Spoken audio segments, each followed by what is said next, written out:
Okay, we're in the same place we usually are. Time to go live. Timmy once. Now it's time for me time. Hey guys, TP. Hello from Seattle. Paula McCullough, watching from Albany, Mississippi. Jean Karras. It's great to it's great to have you on as a mod. Welcome, Jean. Renee Catagnis, hello. Chris Knott, Chuck Norris. Glad those boys were okay. Stephanie, glad you're here. I think Stephanie had to sort of rush to make it. Not sure how many of you had to do the same. Bria, good to see you here. Bria, what do you make of that gymnast that is not taking part, and her not taking part is seen as being courageous? Did you agree with that? Margie, good to see you. Patience is a virtue, it certainly is. Aquarian light. Some people are saying those conditions in the home aren't that bad. Yeah, it's quite shocking. Lords, hi there. Diana Wright from Texas. No, it's not in the documentary. It's going on right now. Demi Marsh. Good to see you. Janae Ann, hello. Paula Fitzpatrick. Laurie B. from Merrillville, Indiana. Mark Evans, hello from, is that Dubai? Brittany Eccles, good to see you. Thanks for that, Brittany. Terrell Robinson, hi from Iowa. Rose Coleman. Patricia Brooks from Virginia, hello. Carla from Pennsylvania, just caught that. Teresa Moore, hi from Canada. Sylvia Rogier, bonjour, bonsoir. Miss KJ, Pam Thompson, Sarah Dawn. Okay, now it's going really quickly. Okay, so the program for this evening is basically, I'm going to take you through the notes that I took of Chris McDonough going to Ben Hill Road. It's not a lot. It's about 2 pages. The notes I took from the swimming hole are about 11 pages, so it kind of gives you an idea. I don't know if there was too much to report. I'm not saying there wasn't a lot to report, just I took far fewer notes. So we're going to go through the notes fairly briefly. Then I'm going to go to your comments. And I think some of you made some really interesting points. And so I'm going to highlight some of those.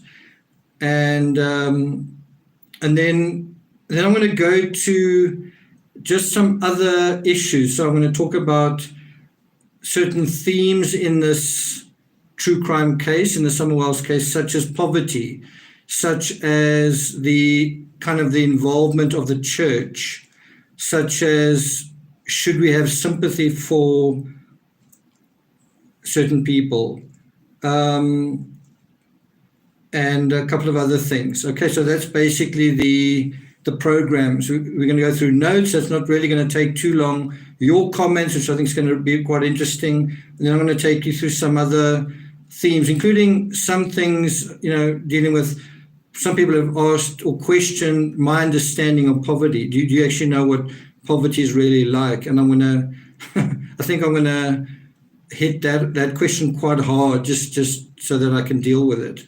So, are we ready to get started? Let's see if we get to 1,000 watching, and then we can get going. Aaron Hicks says hit the like button. Linda Sheldon, hi from Texas. Another Linda, hi from Northern California. Hi, Linda. Heather West, as usual, bang on time. Good to see you, Heather. Welcome here. Paula Miller from East Tennessee. That's another thing that's pretty cool is there are quite a few people, including on Patreon, that are from Tennessee that are, obviously talking from a on-the-ground local perspective. That's always good. Raymond Schramm says hit like. Welcome, Raymond. Tony Tsunami, hi from Indiana, interesting name. Stone Cold is here as well. Claire Macker from Ireland. Silver Bullet from Alabama. Kim Eastwood. Sue Tucker, Sue from South Carolina. Willie from Idaho.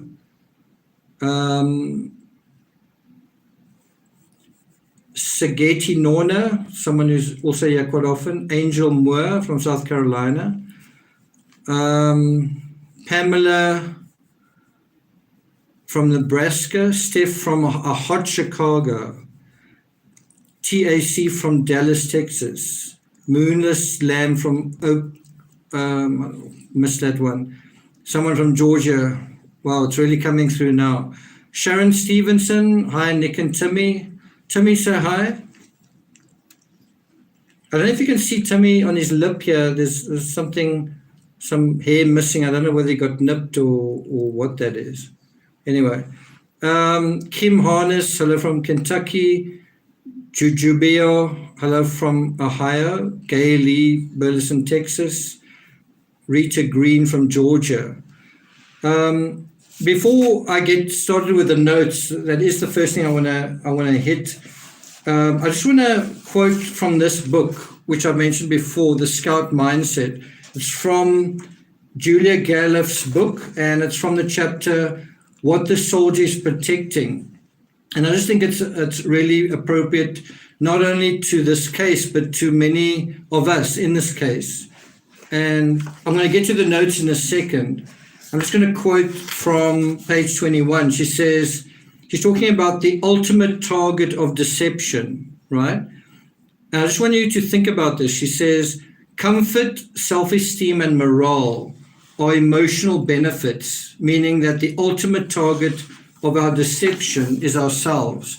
And I think there's a link between deception and emotion. I think there's a link between being deceived and how emotions are sometimes part of that. Have you ever been in love and then only to find out, well, you were deceived? Well, emotions helped with that process. Vicky Andres, thanks a lot. So let me read that again. Comfort, self-esteem, and morale are emotional benefits, meaning that the ultimate target of our deception is ourselves. Now think about that in relation to this case, to some of the people and groups in this case. Are people deceiving themselves? Are we being deceived? Is someone who's at the center of this case deceiving herself or himself? What do you guys think? Black Daisy, Ireland here. Okay, Aquarian Lights, good to see you here. Shannon Perez, Debbie McClellan. Okay, so I see we've gone over 1,000, so I'm going to get started with the notes. I did notice in the interview room, the live they did yesterday, I think they had 18,000 people. I don't know if I've ever seen that many. I really don't think I've ever seen that many people in a live. Have you guys ever participated or seen more people like in one go on a live? What's sort of your record number? Someone says, Yvonne says, would love to see what is in the shed. Joe O'Sullivan, I'm new to your channel. Greetings from London. Hi, Joe. Welcome. Sophie, greets from Bavaria, Germany. Maggie Meredith says, no. Everyone needs cameras on their property. That seems to be true. Sharon Tuck, that's a record. Okay. Kim says, Don was in the shed, I think. Oh, I would like to know if he wasn't in the shed, where was he? Where does he say he was? That would just be interesting. Like, where was he, kind of thing. Okay, so the notes that I've got here. And this is dealing with Candice at Bennial Road. It's dealing with yesterday's episode on the interview room with Chris McDonough. And was it a game changer? Was it a game changer for you guys? Did yesterday's episode change your heart or your mind significantly? Let's get a quick vote on that. Was the visit to Bennial Road, with Candice, was it a game changer for you? Put a 1 for yes and a 2 for no. So did it change your mind about everything? That it was like, this changes everything? Or was it not a game changer? Put a 2. So there, I see lots of 2s, a couple of 1s, quite a few 1s, but I think mostly 2s. That was my feeling as well. I didn't really see it as a game changer. There were certain things that were interesting and troubling, but I didn't shift fundamentally what I thought. Overall, I thought it was grim. I thought the setting was grim. Something that I felt, and I think this is a kind of an observation as a photographer. I'm not sure if you guys felt this or noticed this, but there was almost a sense of disorientation from the, like in my mind, I was almost kind of expecting the same sort of vivid palette of the swimming hole, the rich greens and the bright white of a shirt and the vivid blue on a shirt and the sound of the water. I was almost expecting that to follow through, for there to be some continuity to that. And then suddenly when we were in Ben Hill Road, it was sort of grey and dull and gritty. And I don't know if one could say dirty, but it was a totally different vibe to the swimming hole.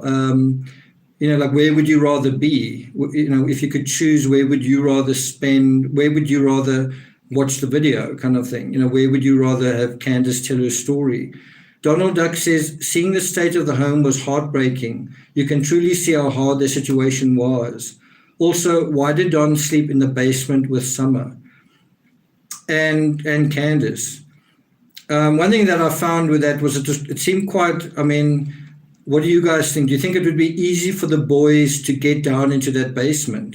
Also, do you think it would be easy for Summer to get out of that basement? Just what did you guys think? Donna Stone, what we saw was not the real Candice. Patience is a virtue, said not many surprises. Zenaida Rivera, good to see you here. Wendy Wren.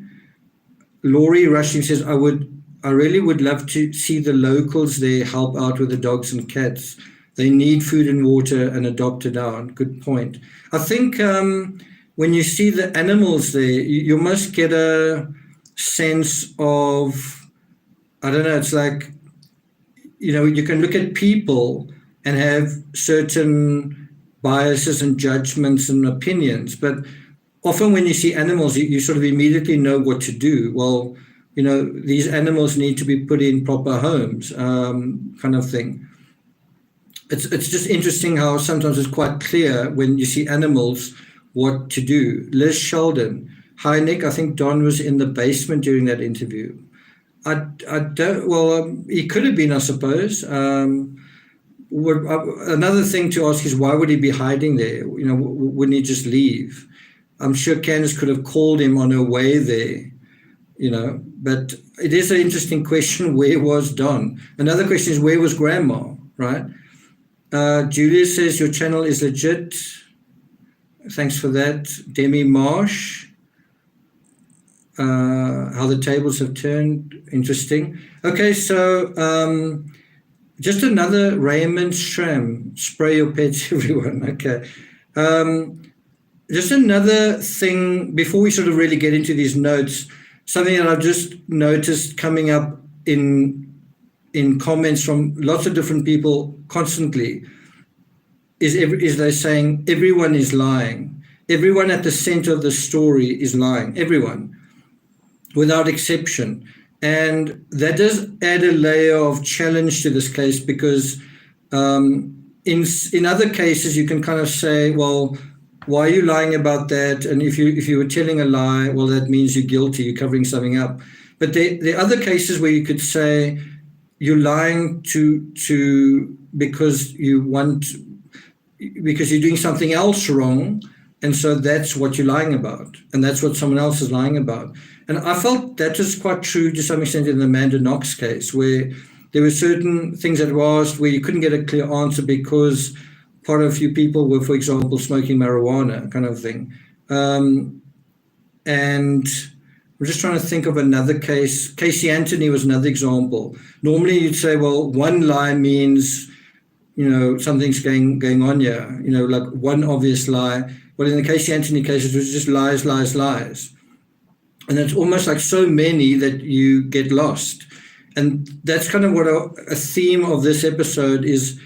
Are we getting lost in the woods? Are we getting, like the classic trope of the woods are that children get lost in them? Well, we've got to be careful as the true crime community that we don't get lost, that all of this noise and sort of chaotic information, are we able to order it? Are we able to navigate our way through it? Are we able to apply what we know from other cases intelligently in this case? And in some ways, this is quite a difficult, complicated case. I'm not convinced it is, but I think you can, if you don't follow through on certain things and you don't cross-reference, you can get lost. You can get a sense of, I'm confused, I'm disoriented, I don't know what's going on, right? And so it is important to get a sense of the timeline, of the inconsistencies, of things that don't make sense. So something that doesn't make sense, or a big inconsistency, is Macbeth saying that, I think Candice went into crisis for an hour, where Candice said they went inside for 5 minutes. That's a major inconsistency. What's going on there? Someone says Don was yesterday at work. How do you know, Susan? Kirsty Adams, people need to focus on the bigger picture. My King of Kings, can't believe how gullible some of the people are. It does feel like some people are quite gullible. Sister Kathleen, that video in the truck did it for me. Yeah. Erin, is the grandmother in Wisconsin? Okay, so going through my notes, I'll try and come back to your comments in a moment. Someone asked, is Don Summers' biological father? As far as I know, he is. But it's an interesting question. So the point that I think is important to stress is when Chris McDonough drove up, he was actually immediately behind Candice. You don't really see that, but basically, when he drove up that steep driveway, Candice was, I don't think she was more than like a minute ahead. Half Rutter says, I want Grandma to speak up. Also, at this point, any theory is possible. I hope police can figure it out. Thanks for that, Half Rutter. I disagree with you a little bit. I don't know if I would say any theory is possible. I think 43 days in, I think you've got to start narrowing it down. I don't think you can sort of throw everything in the air and say anything could have happened here. That's my personal opinion.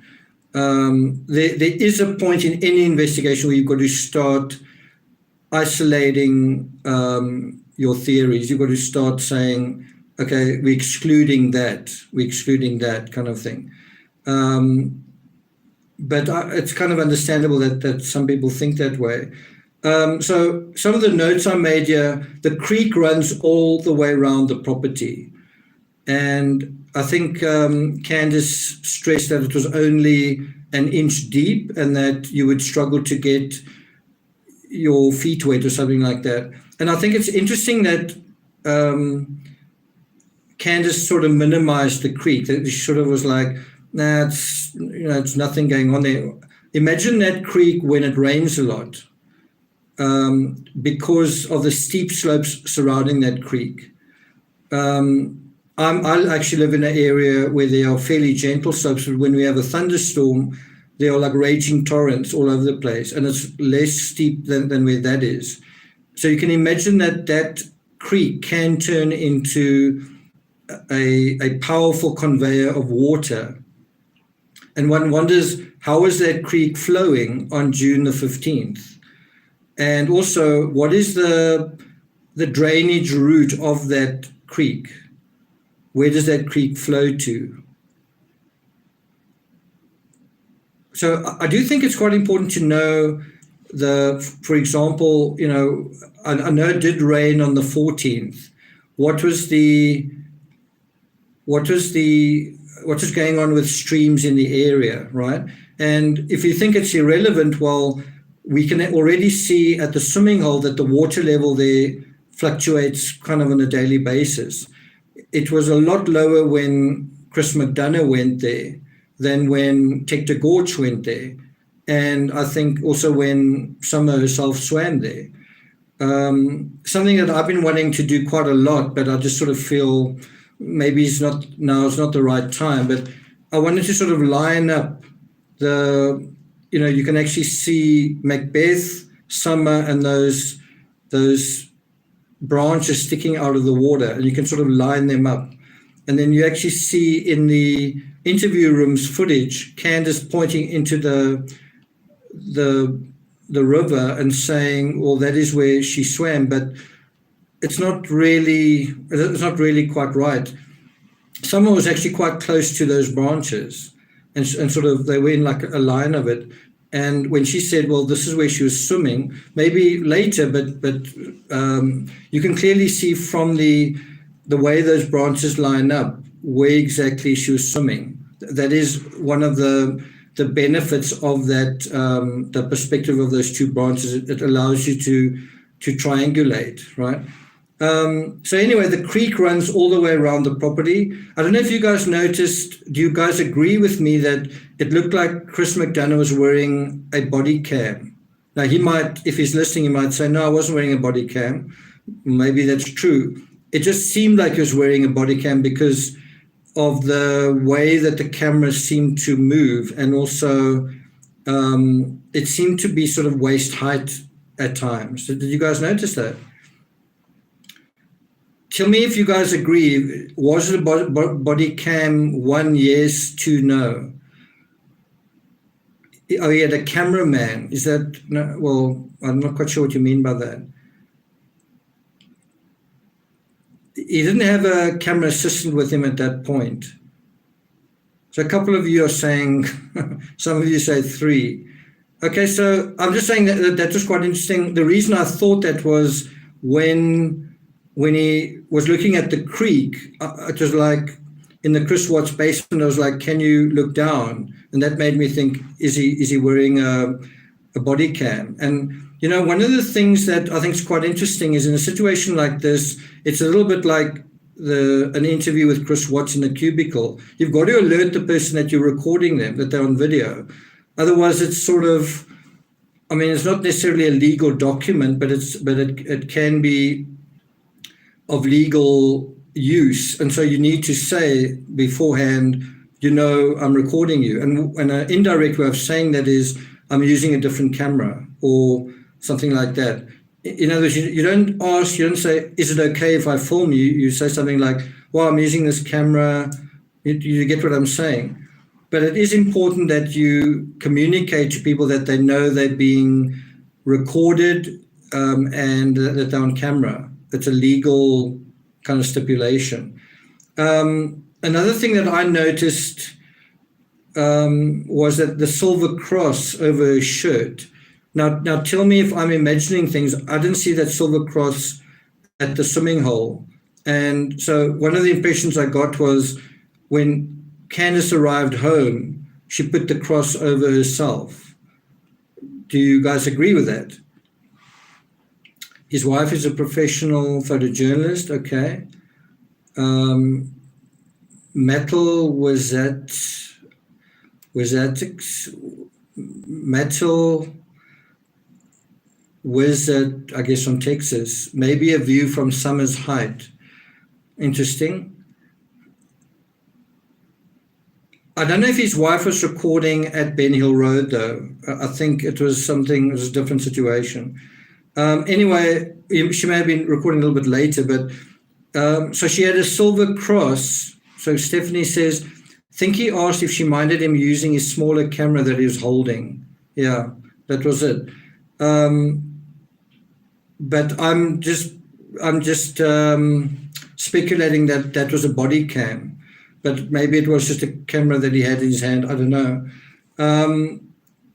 So the silver cross was something that she put on, and my impression was, okay, so did you notice McDonough gets there, and then there's quite a long time where nothing happens. He sort of wanders around, and you sort of wonder kind of what's going on. And then Candice eventually emerges, and I guess you could time it.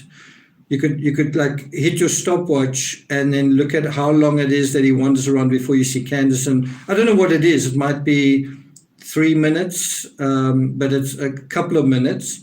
And in that time, she's in the house. She's doing something in the house. What is she doing? And somebody said, and it's in one of the comments, that it reminded them of Chris Watts going into his house before everybody else. And so one wonders, what could Candice have changed, or if anything? Well, we know that she put the silver cross on, right, the necklace. Do you guys agree that she wasn't wearing it at the swimming hole? So another thing, she could have put the portrait of her sister on the wall. For me, I hate that thought because it's quite a cynical thought. We'll only know, like maybe we should ask Alison or Macbeth, was that portrait always there? I remember Alison saying something like, there's no memorial to Rosemary. And I don't know if she would have said that if there's a portrait in the house all along, but I could be wrong. One of the comments from you guys dealing with the inside of the house is really, really good. What was on television and the satellites and all that kind of thing.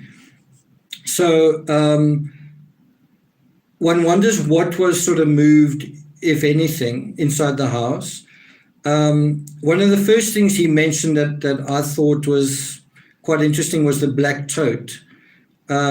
Simply because a black tote is very relevant in the Patrick Frazee case, and I wondered, is there a black tote in this case? The black tote in the Patrick Frazee case is what was used to transport Kelsey Bereth's remains in, and then ultimately the entire tote with Kelsey in it was burned to a cinder in like a bonfire. Right, and all that remained of Kelsey Bereth was a tiny tooth fragment. Marie Kylie says, no, she put that pick up lately. How do you know, Marie? Hannah Kin, Weird Al Candice said a pile of debris was scrap metal, but when Chris asked if they got money for it, Candice was really quick to deny it. Did anyone in Candice's family make a scrap garbage dump? Sword of the Spirit, putting on a cross. Okay, that's interesting. What about the brothers? Leanne Shaw, they had wood for bonfire. You also saw ashes there, so there was like an ash pit, and there's also a true crime kind of analogy to that. I don't know if it's relevant. I'm not sure if I think it is relevant, but in the Stephen Avery case, there's also the ash pit close to his trailer. There didn't seem to be a huge amount of ash, though. I'm not sure how relevant that is. I also noticed Candice saying, "I was like da da da da," like in a similar way to the way Chris Watts spoke. This very informal way of talking. April says, "Talk about what was on the TV. Don was probably home. Candice told him Chris was coming over." Well, that is actually a really good point, is maybe the TV was on and maybe it was on the channel it was on because Don was home and that was what he was watching. But we're going to get to that when we deal with your notes. I just want to come back to this point about the vocabulary. Candice saying, to Chris McDonough, he's asking her about her daughter, and she's speaking in this really informal way to someone she doesn't really know. And you can say it's the way Americans speak, but if you think about it, it's kind of at the stage of it's a formal investigation, right? And this guy's basically a former detective. And you're saying, well, I was like this and that like that and whatever. You sort of get a sense that Candice isn't used to the wider world, just like Chris Watts wasn't.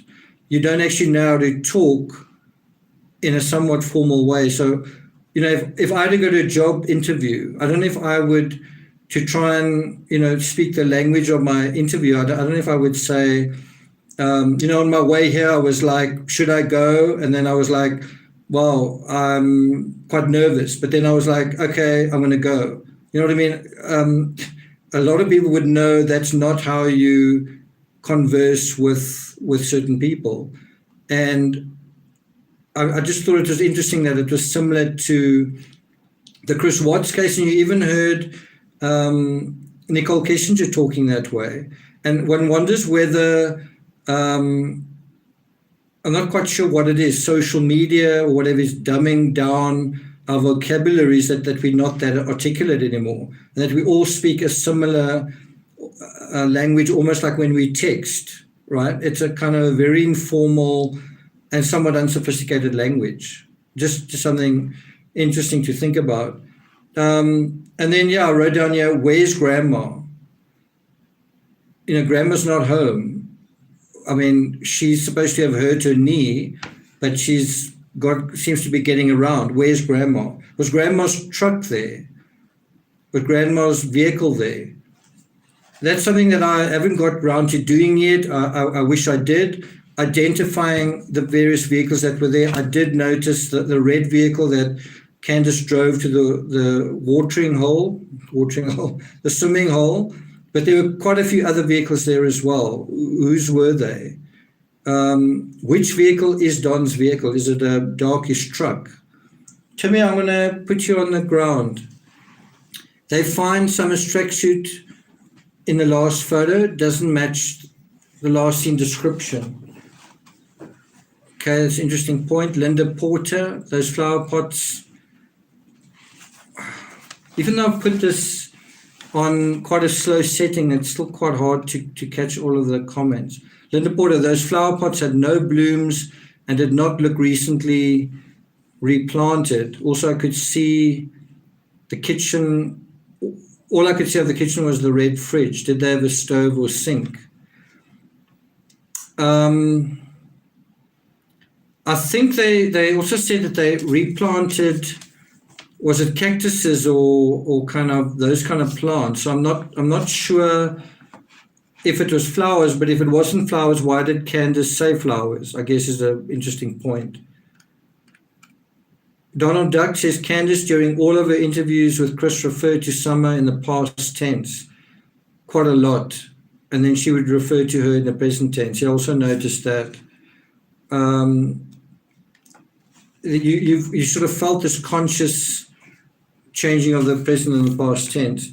Another thing I noticed was the boat or the canoe. The canoe had been lifted up and it was propped against the wall. And you might think, so what? So what?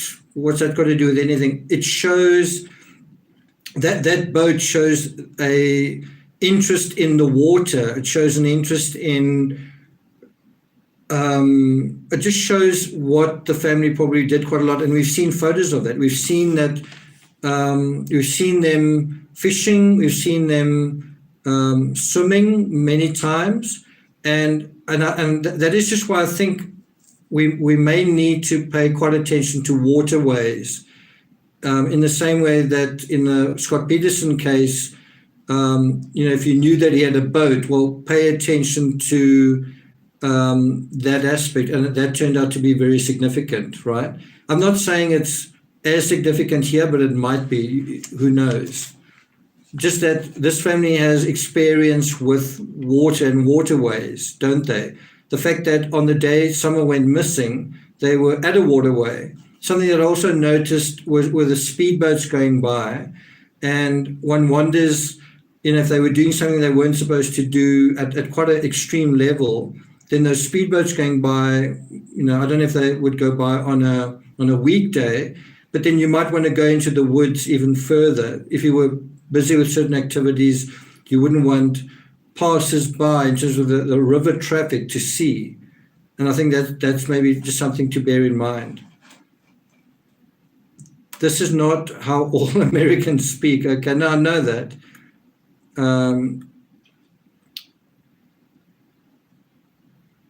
Cadaver dogs would hit on the property. did cops do a forensic investigation on Grandma's truck?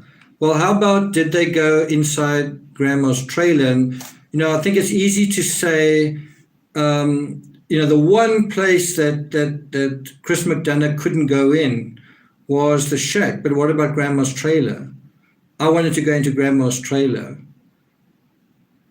The dogs barking when Chris arrived solidified that they would have barked if a stranger took her. Yeah, that's true. That's true. And that brings us to this point about the dogs. Candice doesn't know how many dogs there are. I found that also quite interesting, that she doesn't actually know how many dogs there are. So she doesn't seem to want to put a figure there. Do you really believe that she doesn't know that?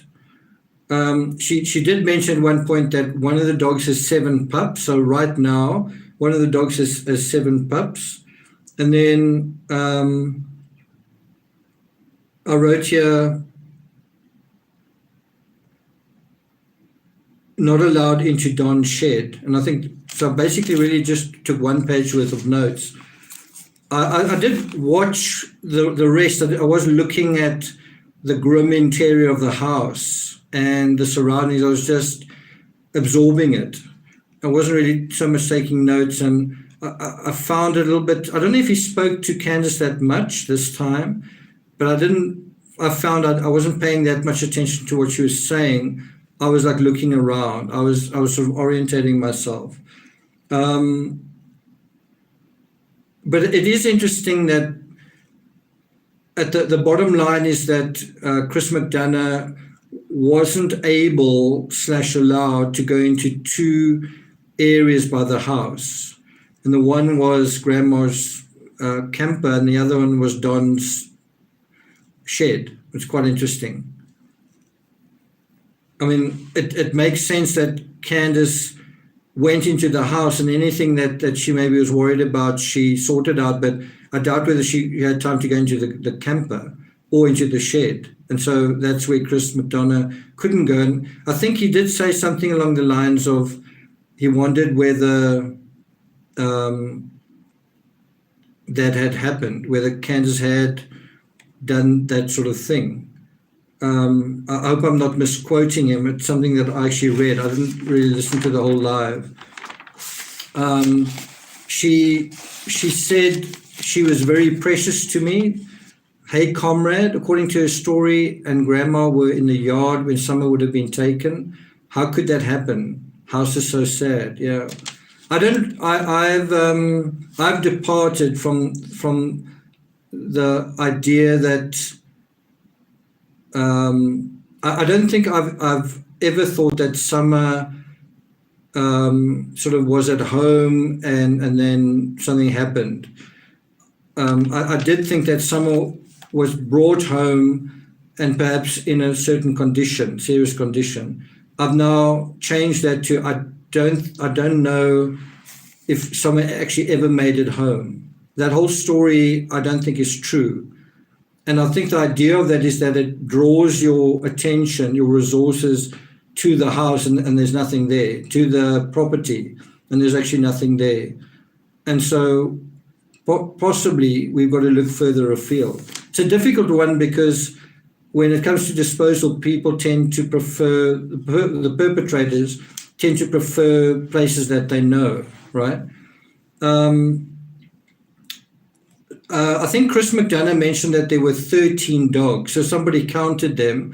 And so if you think about it, just in terms of the dogs, let's call it the dog narrative, we've heard that there were 20. I'm not sure if it was from Allison. And then we've heard from someone else that there were only 6, I think, and now 13. So just on the dogs, there are all these different versions. And I was I was one of the people to say, if the dogs have litters, then that number can shoot up at any moment, especially if you have multiple dogs having litters. And that does seem to be the case, including right now, there's a dog with a litter. And if you think about that, the dogs, there's no birth control. Whatever they're doing is a bit out of control. What is their health like? What is their situation? I think you can apply a lot of that stuff the unruliness of the hounds to the household, right? The sort of recklessness of how the dogs are running amok to, the household. The difference is you've got a 5-year-old little girl, and, there may be the temptation that, well, she'll sort herself out, but something serious can happen that can be her downfall, quote unquote. April, thanks very much. Sally Holden, I doubt Summer was in the shed. She was, I don't think that's the case. That's certainly something I thought about, Thomas. Did they sedate Summer and something went wrong? That was definitely a thought I had. Did they possibly use, if there was oxycodone or something like that, an opiate? Because that regularly does happen. And was the idea just to settle her down, just to quieten her down, and then, if you think about the possible grooming of a teenager, how far-fetched is, well, let's give this substance to this child to remote control or control her behavior, right? And didn't that happen in the Casey Anthony case? Zanny the nanny, isn't there a case of Zanny the nanny here as well? Some people are speculating that was Summer left at the swimming hole with Macbeth when Candice went to fetch the prescription. That's another thing that some people are wondering about. Alina Wolf, Candice mentioned jumping in the truck and driving. Perhaps it was to move evidence if this theory applies. How long was she gone for? Pula, basement quite new, not quite finished. And the way they are may never be finished. Some people just like that, never finish. Kara Bobara, if we pick up my granddaughter or horseplay in pool, our dogs go crazy. Okay, someone says poor animals. My King of Kings, I think she may have left her to sleep in the hot car when they got back home and forgot about her, or that she ingested something accidentally. Lil Buku finally made it here from Modesto, California. Love your work. Thanks a lot. Modesto is obviously where the Scott Peterson case played out. Hazelnut, 13 dogs plus 7 pups under the house per Candice. So if you do the math, if that is accurate, then it's 13 plus 7, and that is 20, which is what Alison said. What else have I got here? I think Chris McDonough said the shed was an aha moment. It wasn't really for me. I thought there's a possibility here. There's a possibility that something could be there, but just because you don't know something doesn't mean it's automatically, but it certainly could be. It certainly could be. Hey, comrade, could boys stand up to questioning by law enforcement? Does boys being taken into CPS care give police more access for questioning, or do parents still have the right to deny questioning if social services has them? Well, we know they've already been questioned. It's different with minors, as I'm sure you guys know. So if you're not sure how it works, a good analogy is the Ramsey case, where Burke Ramsey was 9 years old going on 10, where he was questioned. And so you will have a child psychologist present, or someone who's worked with children before, a therapist or a psychologist, and they may pass on some of the questions that the police want asked. Right, they will ask these questions in the way that they think is appropriate. They may not ask all the questions, but they will often be given some of these questions, and they will ask them while playing a game with the children, or even eating with them or whatever, but in a kind of a non-confrontational, playful kind of environment. You don't want to sort of traumatize the children asking them these questions. So you sort of want to almost casually just ask about this, and then make some small talk and do all of that. So they are allowed to be questioned, but in that way, right? When you say them being in CPS care, does it give the police more access? It's quite a difficult question. I'm not sure. I think it could. I think certainly you're going to have third parties that are going to be with them, whoever they are, and they're going to observe them and they're going to interact with them as opposed to their own parents. And I hope those people are taking notes. You know, the boys might say something just casually, and maybe that will mean something. Maybe that will matter, right? Was there another question? Half-Righter says, neglect in a slovenly home has nothing to do with poverty. Plus they had money for, okay. I'm going to get to that. Somebody left a really good comment saying to clean doesn't cost anything. And I tend to agree with that. Have I missed another one? Regina Roberts, if there was adult TV that time of day, throw in alcohol, drugs, and sharing your space with your parents. Imagine what that poor baby saw, heard. Yeah, it's a good point. Chrissy Ann, Candice got in the car to look for Summer. Why wouldn't she search that land and woods around the house? Absolutely. I mean, that is definitely, to me, a serious red flag. Why on earth are you, and that certainly, makes you wonder, was Summer brought home, or she brought home and then maybe they got something from the shed and then drove off. It's definitely, someone made a really good point and said, Candice said she didn't see anyone, but what about those road workers that Candice said were in the area? Well, were they? Were there road workers in the area? Well, if they were, they should have seen her, right? Why isn't Granny's truck not impounded? Good question. Okay, so what else have I got here? Someone said that they were shocked at how the kids were sleeping. It may have been Chris McDonough. Yeah, it was pretty shocking. Again, I wasn't that surprised just based on, I've examined a lot of photos on the inside and I kind of expected the inside to look ramshackle and, messy. And it was certainly a lot messier than I imagined, but it was the kind of thing that I kind of anticipated in a way. Worse, but still that sort of thing.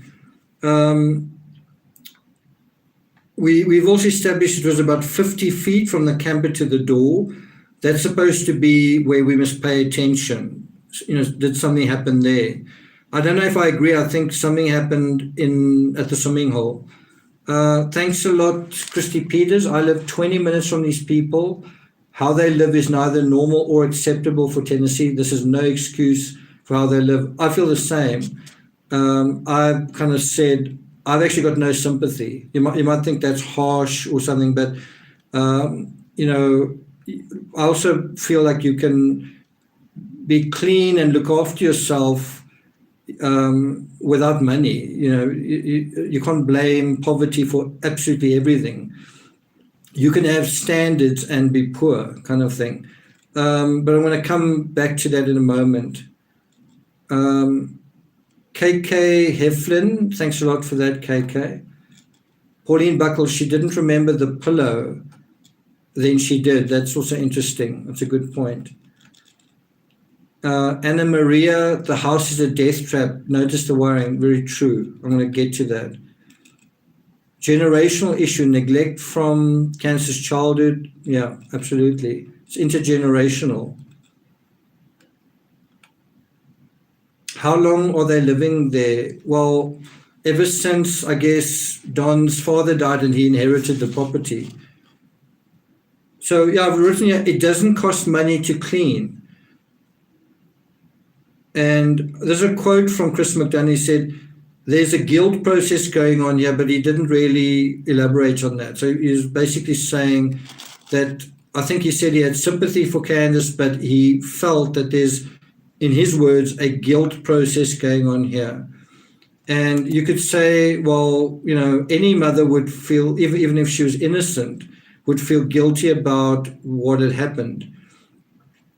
I think it goes further than that. I'm going to talk about that a little bit more in tomorrow's video, dealing with a prayer vigil and what happened there. I don't know if you guys have seen the prayer vigil that happened, I think, yesterday on the 6-week anniversary. I think that is it. That's all I've got in terms of my notes. So now I'm going to go to your comments. And I'm quite excited to go through this because I've found these really interesting and a lot of them really good. Let me just see if there are any. Could the shed have been a meth lab? I think the house is more of a meth lab kind of thing. KK Heflin says, what is your gut feeling on this? My gut feeling is, first of all, it's not an abduction. Second of all, the swimming hole is where something happened. And thirdly, it was from there that Summer was taken somewhere, from where she was in the vehicle. And that's why I think Grandma perhaps knows something. That's kind of my gut feel. I can elaborate on it, but I think it's still a little bit early to be too specific.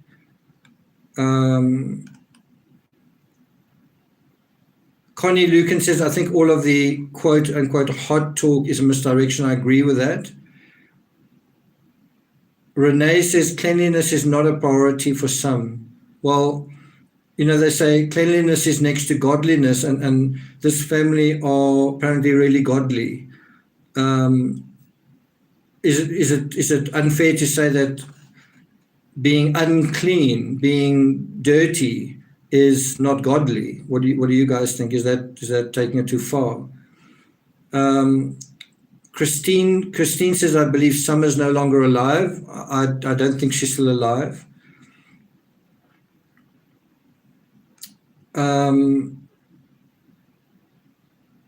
Someone said that's unfair. Maybe it is unfair.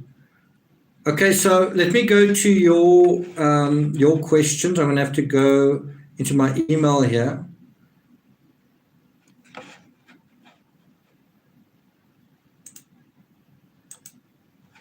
I don't know why it's okay. There we go.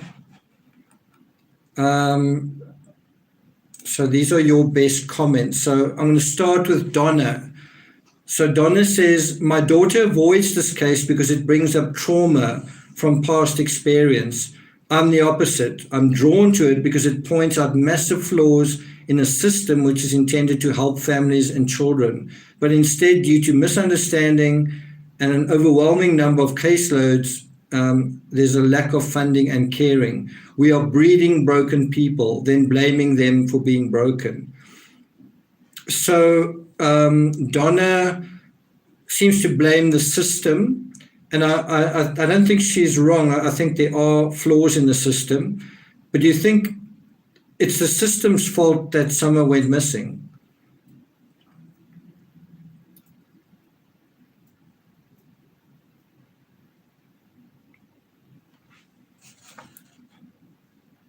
Is it the system's fault that the Wells family are so poor? And I put up a video about poverty that I saw as one of the most, I think it was the most unpopular video I put up, where people don't like the idea that you could be responsible for how rich or poor you are. They seem, a lot of people seem to prefer the idea that it's someone else's fault if you're not as wealthy as you should be. It's not really up to you. I just want to bring this quote up again from this book in that regard. So if you're talking about whose fault is poverty, it's not my fault. It's it's the school I went to, or it's the political situation, or it's capitalism, or it's whatever. It says here, comfort, self-esteem, and morale are emotional benefits meaning that the ultimate target of our deception is ourselves. And I think we've got to be very careful beyond this case that we don't regularly fool ourselves into believing what we want to believe. When you look at a case like this, are you seeing the evidence or are you seeing what you want to see? So when you're looking into the woods, are you seeing the actual stems of the woods and the leaves, or are you seeing monsters and goblins because that's what you kind of expect to see? Are you in the real world or are you in a world of your own imagination, right? Are you able to tell the difference between fact and fiction, reality and something that's not real? When all the people around you have got their opinions, are you able to see what is really going on? Well, in a weird way, this case tests that. So the next comment is from Alina. She says, in the kitchen window, she's talking about, this is now when Chris McDonough is going inside the house, so she's providing what she sees. So she says, in the kitchen window, possibly a .270, a .308, or a .223 long scope hunting rifle. It's hard for, she said, I think it was hard for her husband to see due to the poor video quality. Does it use a mag and was it loaded? And then she says there's a kitchen window ornament. She describes it as, ironically, there's quite a kitchen window ornament either way. And then she says, as soon as you walk in, there's a kitchen fan. Thank you, Boylens. Thanks a lot. As soon as you walk in there is a kitchen fan box and bin. And then, so basically a trash bin. And then she writes in brackets, recently trying to clean the space, question mark, recently put up the fan, question mark. The boys' bunk bed, 2 beds, 2 sons upstairs, ceiling fan, fridge, deep freezer, kittens, fishing poles, question mark on the wall, AC unit on wall by bunks, kitchen space, door in doorways between boys' bed and kitchen, ceiling fan, TV cluttered table, clutter everywhere, clothing piles, another AC unit, picture on the wall of sister, that's at 13 minutes 44. And then Candice said, that's my little sister, that's Rose. And I kind of wondered, is that the game changer? Is that a game changer, this picture on the wall of her sister? Right. Now we go to S.M. Kovalinsky. He said, I'm somewhat taken aback by how sober, lucid, clear, and relaxed she appears, meaning Candice. Even her macho presentation seems unpretentious and authentic. I'm very surprised and have yet to get my bearings. And I think that's a really good observation that you're seeing this other Candice. She's quite pleasant, she's quite presentable, she's quite articulate, she's quite genuine, she's quite convincing, she's relaxed, she's authentic, right? And Kovalinsky was like, I don't really know what to do with this. Well, I think the answer is quite clear. There are 2 Candices. There are 2 Candices. Where does that take you? Does that take you into the woods or out of the woods? Then there's a comment from JC. I think I've got more than one, who's one of the moderators here. JC wrote, Chris was right behind her when coming up that driveway and she didn't wait outside for him. Now, wouldn't you expect that to happen? Wouldn't you expect she's chaperoning Chris McDonough to the property? And, you know, isn't the kind of obvious place to show her what she was speaking about, you know, that sort of walk from grandma's to the front door? Wouldn't you show him that first? And of course, she doesn't immediately invite him inside. She first shows him around outside. She shows him around inside later on. But I think it's a really good point that, you know, you would have expected, you would have thought it would be appropriate that she would wait outside for him. Why wouldn't she? Well, maybe she's hiding something. You might say it's completely normal that she would want to hide something. You know, the place is quite untidy. Do you really think Candice was worried about how untidy the house looked? Do you really think she's that sort of person, or the outside? And then JC writes, almost as if she had to run in and make sure Don wasn't there. But he didn't turn to the TV, but he didn't think to turn she didn't think to turn the TV off. Actually, sorry, I'm misquoting this. I think she's saying that if Don was there, he didn't think to turn the TV off. She said, reminded me of Chris Watts running in the house doing God knows what, while everyone waited outside for him to come to the door. Thanks, Amanda. Chris's radar went off, and he said he hopes to talk to Don and he'll ask him. I wondered if Chris thought he might be in danger, knowing that Don was lurking somewhere. I noticed he didn't bring his wife with him, which was wise. So that's JC's comment. Carol, I noticed Robin distanced herself from Candice. I don't know if that's true at the prayer vigil later on. If you just watch the news video clip, then I'm not sure if that's, well, then it would have appeared that way.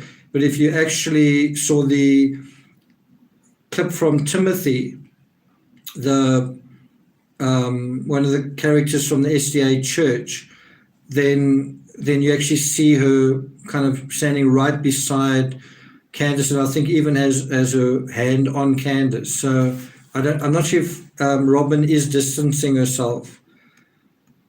I would say that the church community are sort of distancing themselves from social media, saying social media is evil, don't listen to that, it's negative kind of thing. And then Stephanie wrote the following. Chris McDonough said going to the house was a game changer for him. I think he has been leaning towards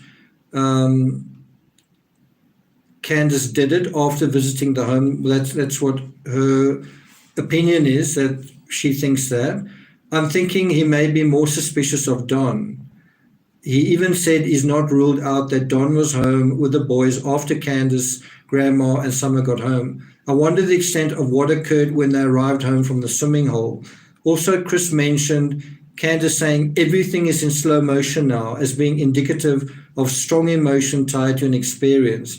I don't think it's unrelated to the place she said it as they were approaching the path to the swimming hole. Now, I've actually got Stephanie's words here highlighted in bold because I think that is a fantastic observation. It's actually from Chris McDonough that Stephanie is highlighting, but it's the fact that as Candice is walking to the swimming hole, she says, kind of absent-mindedly, she says, everything is in slow motion now. And often when there's a real emergency, when serious fate-changing things happen, you do remember things in that slow motion way.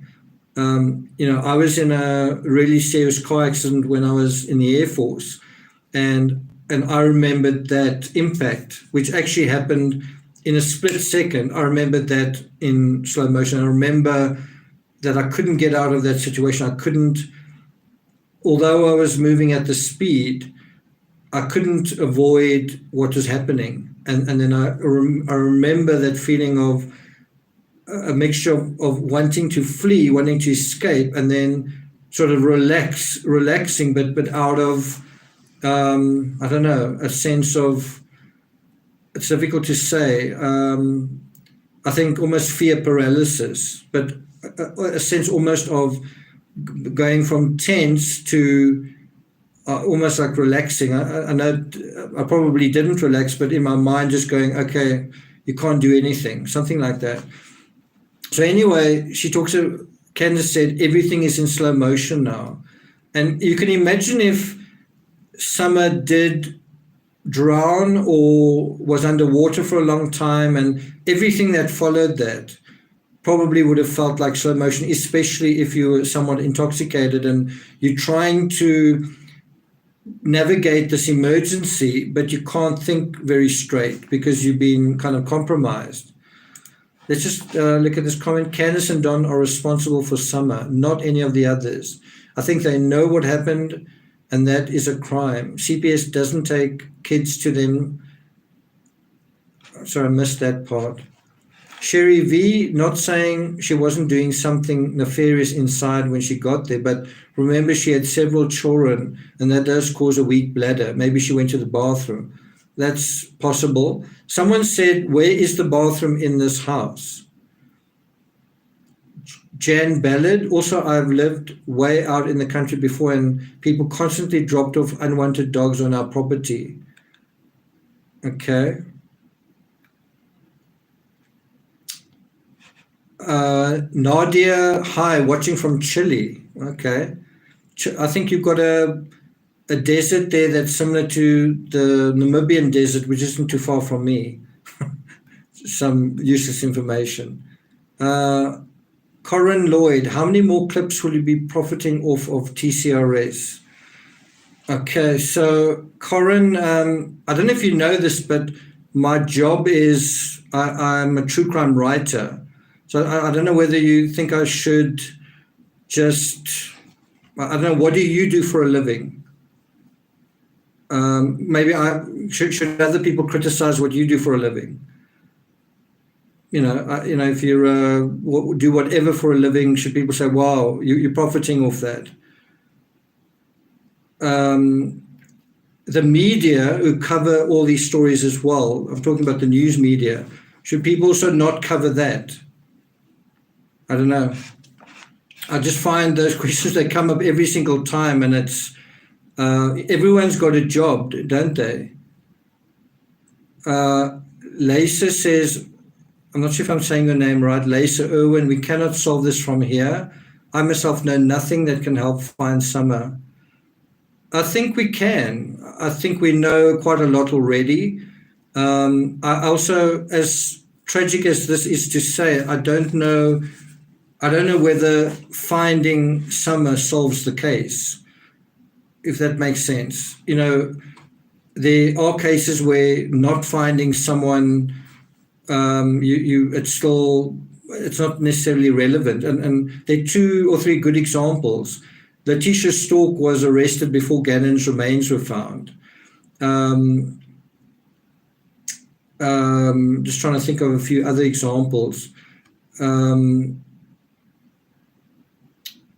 the Patrick Frazee case, very little remains were found, negligible, and he was still found guilty. And he believed, and he said it over and over, no body, no crime.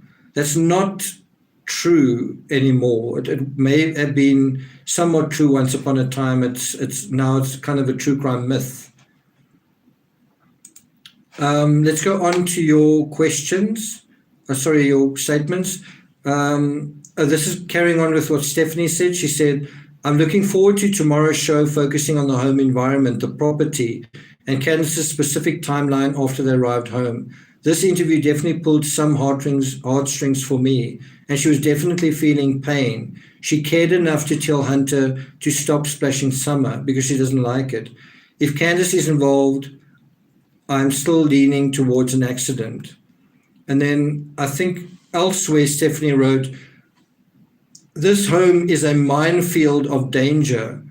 The abandoned vehicles on the property, the number of animals running around, the dense property itself, the hole in the brick left open. I think you mean the sort of the wall, that sort of big hole that's sort of left open under the house when they built the addition themselves so that puppies could go in and out of it. The stuff everywhere inside the house and the sheet metal that just pile outside in the yard looks like an accident waiting to happen.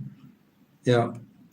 JC says, another comment from JC, did anyone notice the show? This is really excellent. This you guys must pay attention to. JC wrote, did anyone notice the show playing on the TV downstairs? So this is when Chris McDonough followed Candice down into the basement. And then you can actually see on the television Girls Gone Wild, or a similar show with girls pulling up their shirts, was actually on the television, actually exposing themselves. It means the Wells have satellite service. I don't know whether that's true, but I thought I saw a satellite dish. If you're standing where the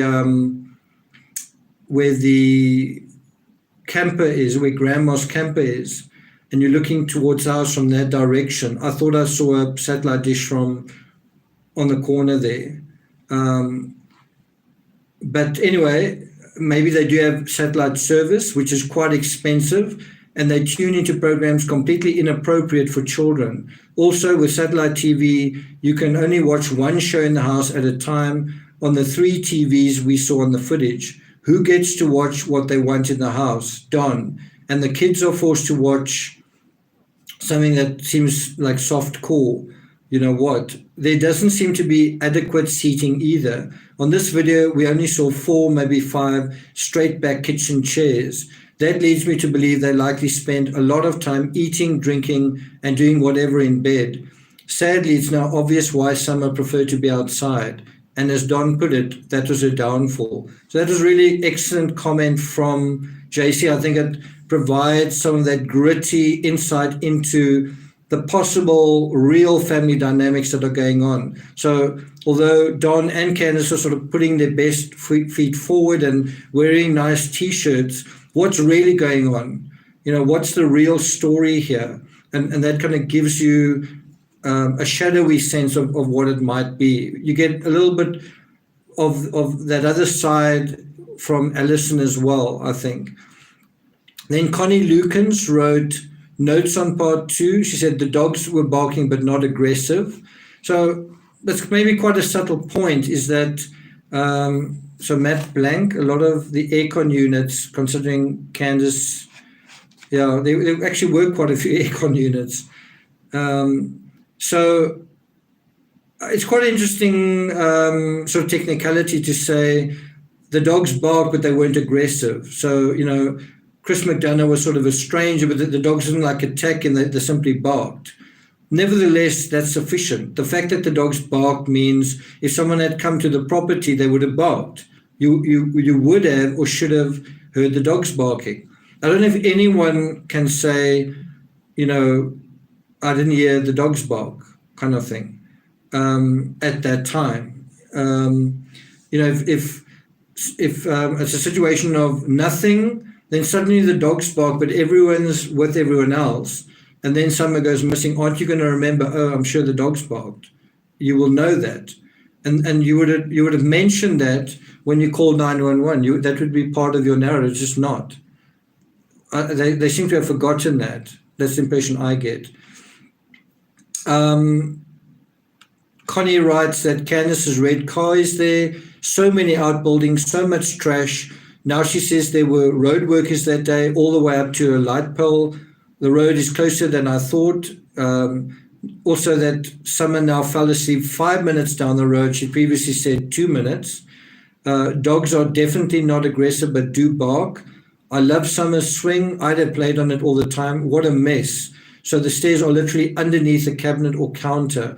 I would really like to see that area illuminated, and maybe even some kind of drawing that you can see what's going on there. I kind of get the impression the little boys wouldn't be able to get down into the basement. Also that, am I wrong? Would the boys be able to get down willy-nilly? Would Summer be able to get up and down herself, or would you need to sort of lift them up? It just makes you wonder, and can you kind of close that area off?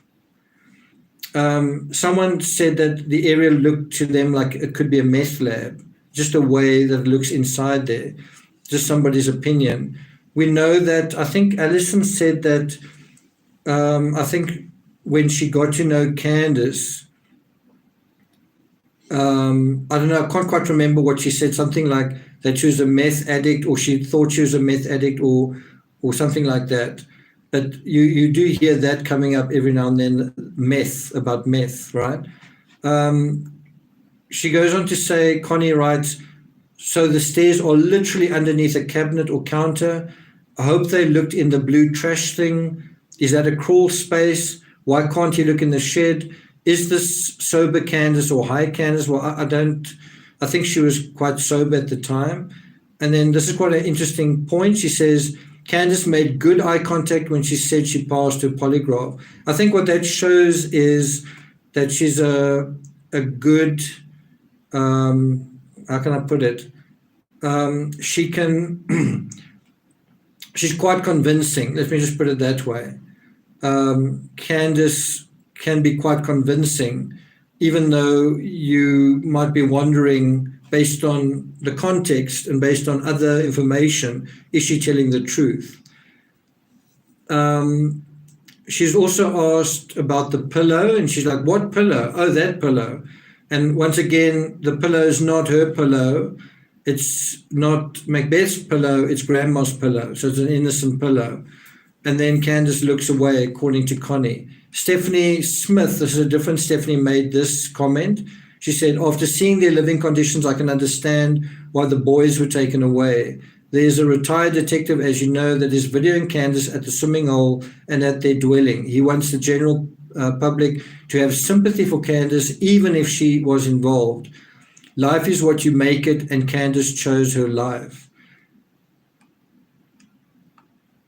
Do you guys have sympathy for Candice? Do you think we should have sympathy for Candice?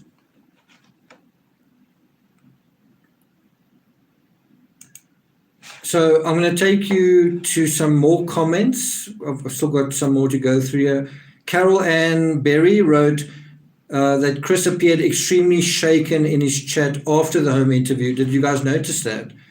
Did you notice that he seemed quite emotional and it seemed to end quite abruptly? Then Maureen van der Stad, she writes, Sam is not wearing a bathing suit, she's swimming in a dress. We've seen pics of her in swimsuits, so we know she has them, but in that video she's swimming in a dress, so both are lying about putting on a swimsuit. I don't know what to say about that. My opinion is that, to me, she appears to be swimming in a dress. To me, trying to look carefully at the footage, it doesn't seem to be a bathing suit that sticks to the body, and it doesn't resemble any of the other bathing suits that I have gone to look of someone's on Facebook. It doesn't look like any of the others. So this is either a new bathing suit or not. I kind of feel like I want to defer to the mothers of little children in this respect. And there's certainly more than one who say that is definitely not a bathing suit. I'm a little bit reluctant to say it's definitely not, just that it seems clearly that it's not, that's all. It seems like it's not a bathing suit. And what that then suggests is, well, when did the idea come to go swimming? Did Summer know she was going swimming? Did Alison know that they were going swimming? How did all of that come about? It's pretty mysterious, isn't it? Another thing I think just to bear in mind is if that's not a bathing suit, then Summer is swimming in her clothing, and that can snag, clothing, especially a girl's clothing like a dress, can snag on something underwater like a piece of wood, right? Anything like a t-shirt or baggy kind of clothing or girl's dress could actually snag on things that are in the water like wire or a branch or something like that. And besides all that, clothing is heavier than a bathing suit. When clothing gets wet, it drags you much more than a bathing suit would, So this is another excellent comment from Mediocre Comedian, and he brings up such a fantastic point. Was Candice unplugged from reality? Is Candice unplugged from reality? And I love this discussion because it really starts to bring to fruition not just the actual psychology of the people in this case, but also yours and mine. In other words, can you tell the difference between deception and reality?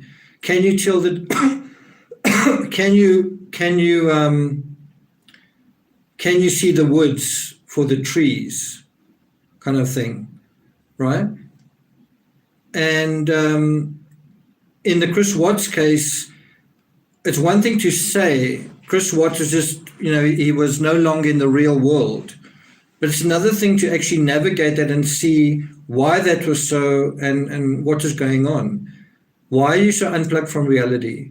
And it's that scale and scope which I don't think a lot of people appreciate. So if you say, there's another Candice, there's another Don, so you might say, yeah, they drink and they do this and they do, yeah, but what does that actually look and feel like?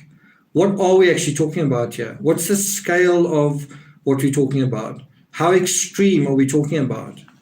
And I think the inside of that house starts to sketch the level of that, if that makes sense. It starts to show things are pretty bad here. Let me just thank Joe van Rooyen. I think Summer had a second drowning on the back seat. I think it's known as a dry drowning. The mother panicked when she discovered it and got, I think that's quite plausible. By the way, Joe, I think that's the first time I've ever gotten a super chat from a South African. So thanks a lot for that. Okay, so let me read what Mediocre Comedian says. Chris made a comment that Candice and Don would likely clean up the property before he went to their property. The fact that it was horrendous says to me that they are so unplugged from reality, even at this stage, that they just can't be bothered to at least pretend they are trying to create a safe space for their kids. Chris did show emotion, but it seems he was reacting to his own emotion regarding this missing girl.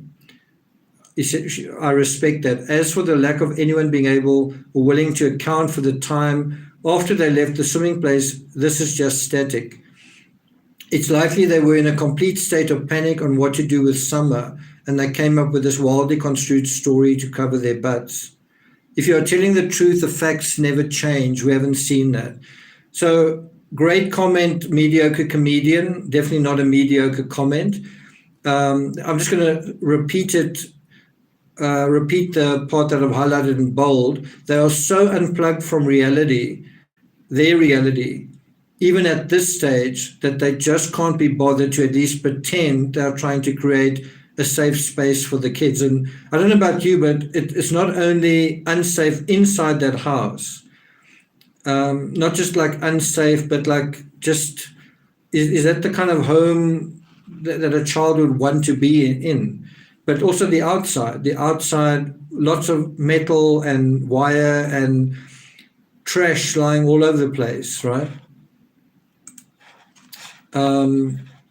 I think there's another comment here.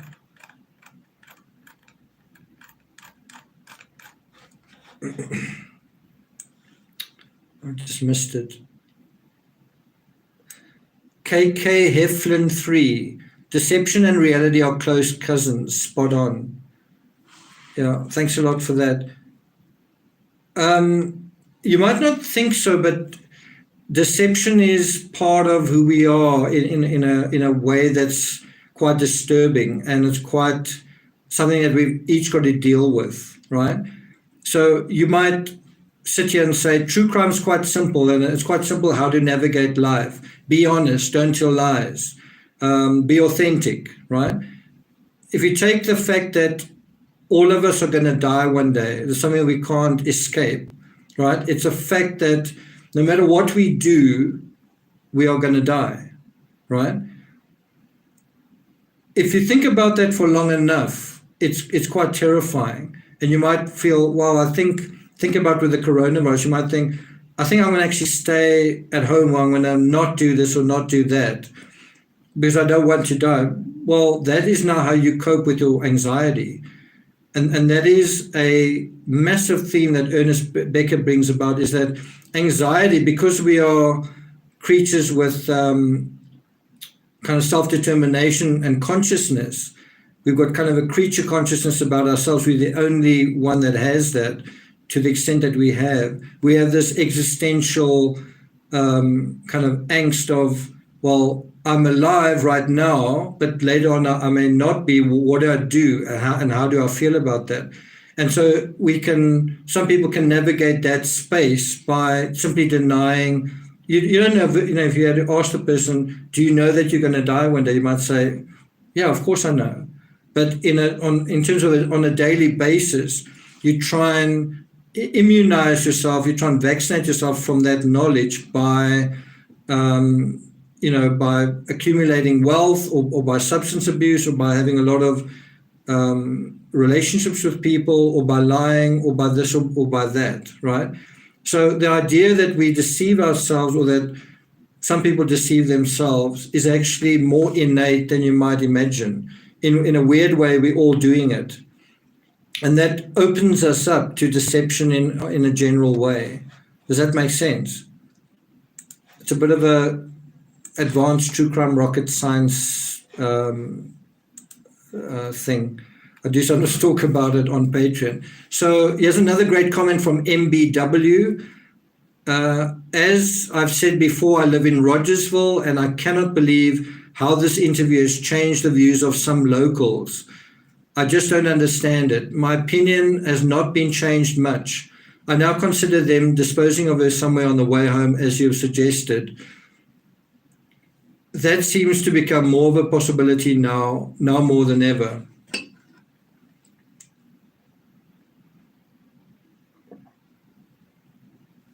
So where MBW says, and he's from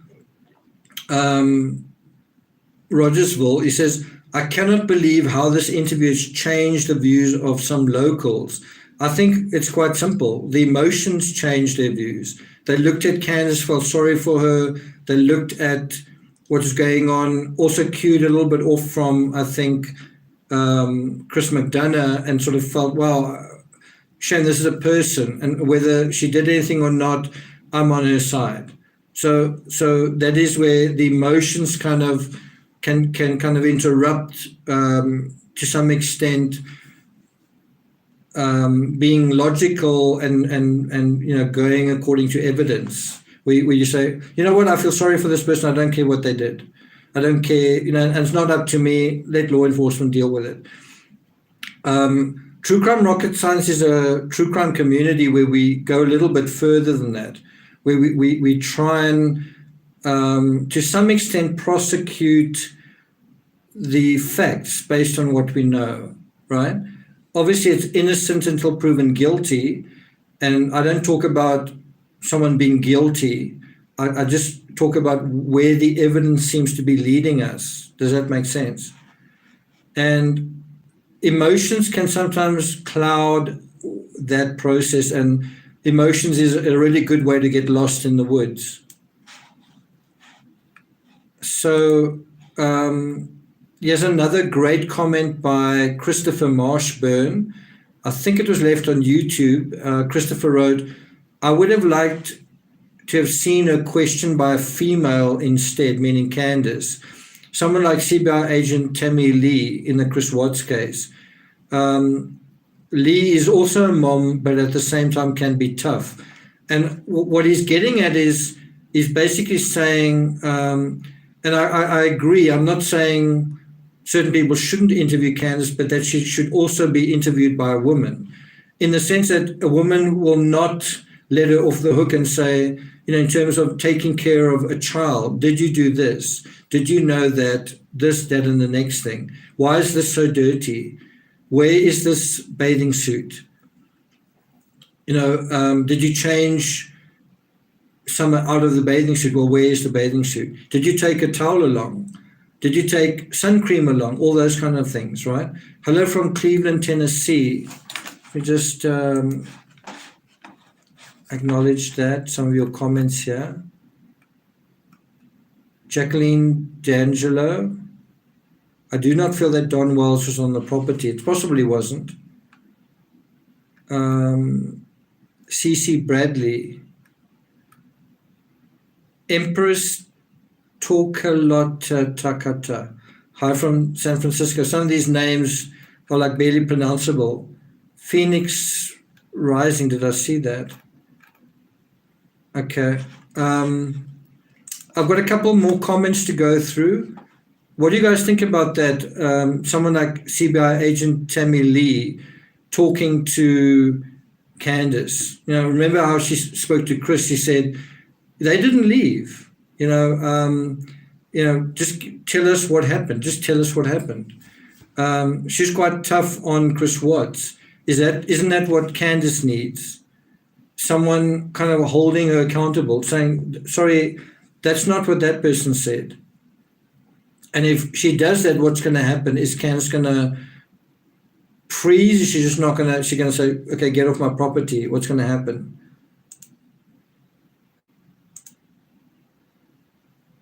Okay, so let's go on to the next one.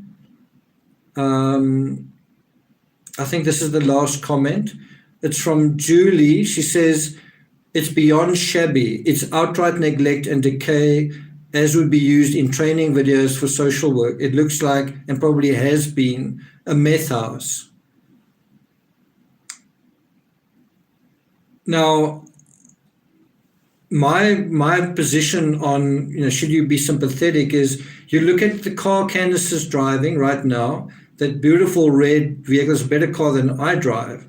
You look at the televisions in the home. Daphne says, let me just get this comment here. Daphne says, I was very late today and have to leave again, but contributing to the Timmy treat fund since I'll watch later. Thanks, Daphne. Well, I read that as $4. Well, $49. Thanks very much, Daphne. That's definitely going to give Timmy a couple of treats. Timmy, come. I wish I could summon Timmy so he can thank you personally. Thanks again for your hard work and keeping things grounded in reality instead of wild conspiracy theories. My favorite channel and Patreon. By the way, the link to Patreon is in the description. John Hammer, was a cadaver dog used in the car? That's a good question. I think you've got to bear in mind cadaver odor only forms after at least 1 hour, even 2. So I don't know if you would necessarily find anything in that regard. But that is a good point. Sharon Butler, I've said from the beginning that Candice needs to be interrogated. Well, she has had 3 lie detector tests. Bria Lay says Patreon is the best. Kimberly says, I love your accent as well. Did they take a polygraph? Everyone's taken polygraphs. So I don't know, Grandma has, Don has, and Candice has. And Candice has taken a couple. Did she take a 3rd polygraph? Yes. Okay, and that brings us to a couple of other things. Have any of you guys read this book, Educated by Tara Westover? This whole book plays out in a junkyard, and you actually find out how this little girl, who's Tara, grows up, and her parents are very poor, and they often get injured on these pieces of scrap metal, and it gives you just a sense of what it is like to grow up poor, and also to be injured and not well educated and all these different things. The whole family dynamic. It's an excellent book if you want to get that sense of it, right? It's also got quite an outdoorsy flavor, being children that are sort of running around outdoors and doing whatever they're doing. So I really recommend that. A couple of people have said to me in a kind of a snarky way, what do you know about poverty? Like, you don't understand poverty, or who are you to talk about this? Well, I'm from South Africa, where I think 32% of people are unemployed. There are less than 6% of Americans are unemployed. So at least something like six times the number of unemployed people in America are in South Africa. And so it's all over. Almost around every big city is like a sea of shacks and shanties. Someone asked me to hold the book up again. It's Educated. Can you see that? Educated by Tara Westover. Really good book. Really good beginning. I know Stephanie's read it.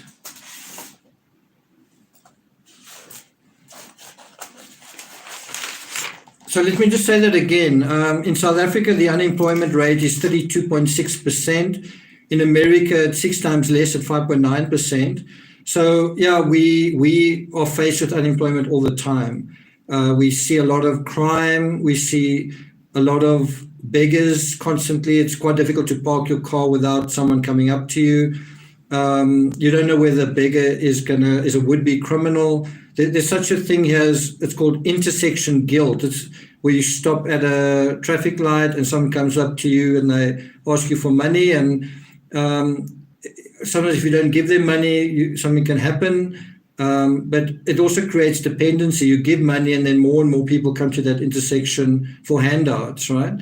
And so you've got to be careful being sympathetic to poor people. Then it actually creates a sense that, well, I'm entitled to a handout because I always come to this intersection, I should get one, right?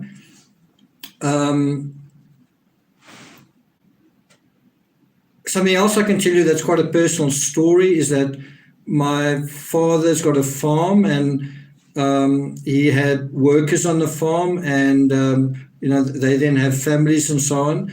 At one point, the farm worker murdered his wife, I think. I think what had happened was he got drunk on a weekend at the end of the month or something like that, and he thought that his wife was cheating on him. I don't know if she was or if she wasn't.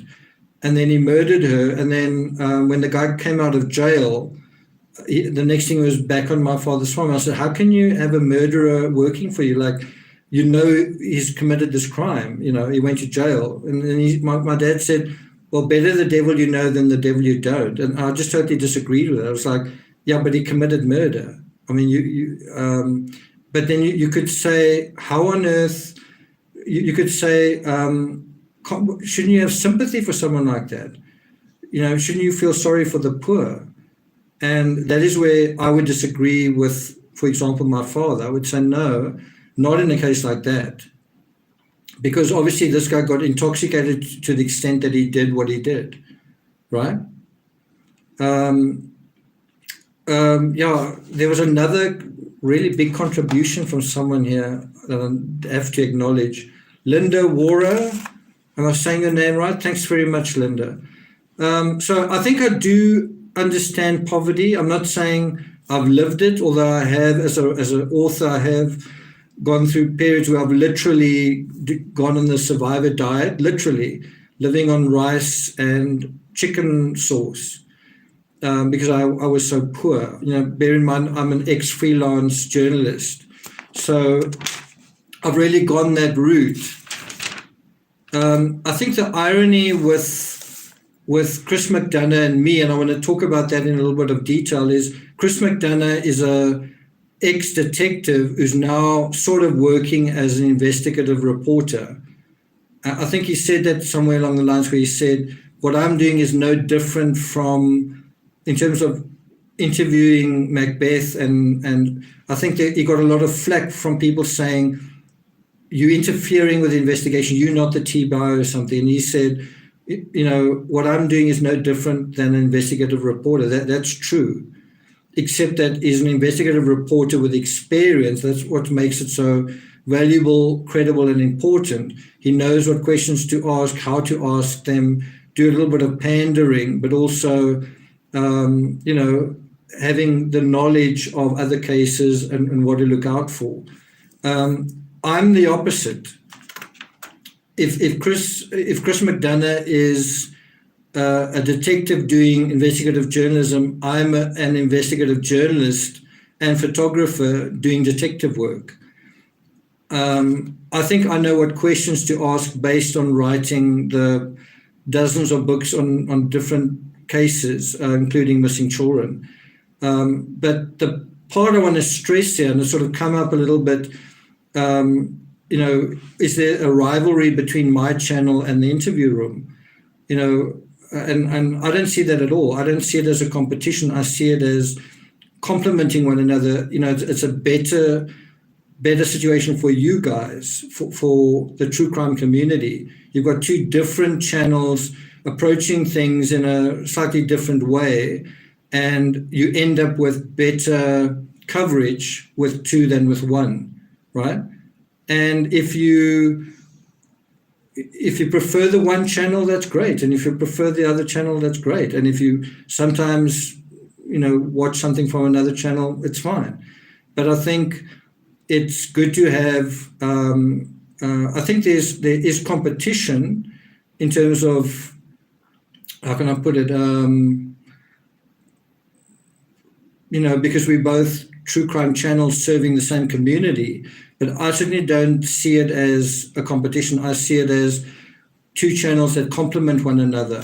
And I've got no delusions of grandeur. I expect the interview room to shoot up in popularity, just like the Scott Reich's channel, Crime Talk. I expect it to do really, really well, and it is doing really, really well. And I expect to have to work a lot harder to build my audience, because I'm not American, and I can't, as much as I'd love to do what Chris McDonough is doing, I'm not there. It's quite expensive to do what he's just done, and I've done it in South Africa. I've covered cases in South Africa where I've literally gone to these places, stayed in hotels, spent days that become weeks, and you spend a lot of money, and sometimes people aren't even interested in it. So it is, it requires a lot of commitment and a lot of, it's a difficult life, but, it's certainly, one has a sense of mission that you're doing good, that you're one of the good guys. And some people like that, some people like doing that. I'm just trying to see what else I've got written down here.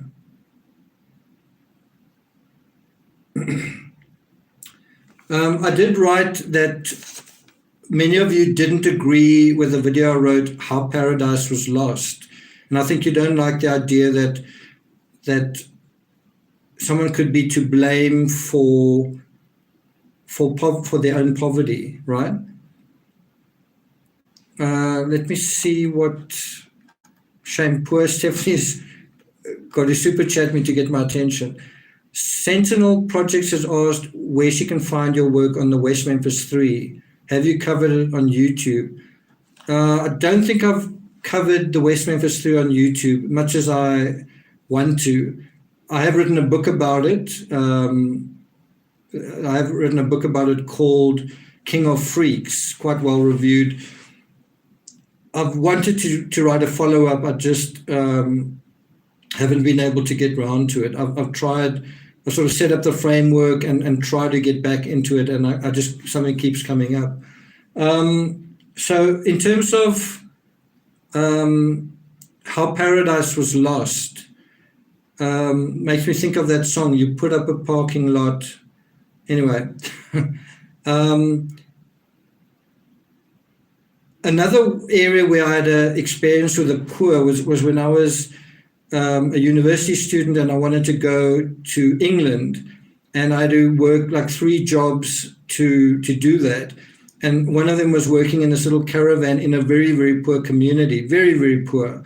And I was shocked by how these very poor people only bought aspirins, cigarettes, Coca-Cola, and maybe a loaf of bread. So you had quite a few other things that they could have bought, but it was mostly cigarettes and aspirin. And I kind of got the sense that they were addicted to both, right?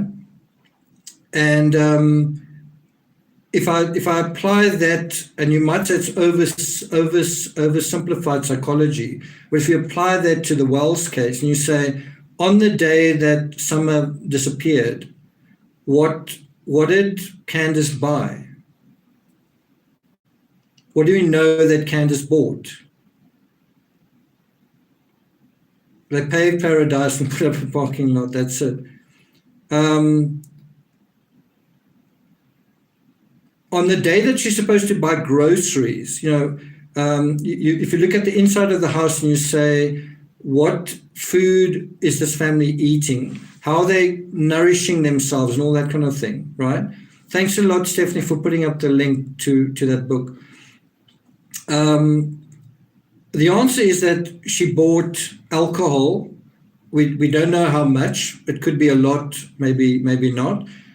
She says it's for grandma. Alcohol is for grandma. She didn't buy any alcohol for herself, apparently. Do you believe that? She didn't buy any alcohol for Macbeth. Do you believe that? So if she didn't buy any alcohol for Macbeth, why did Macbeth go along? What was in it for him?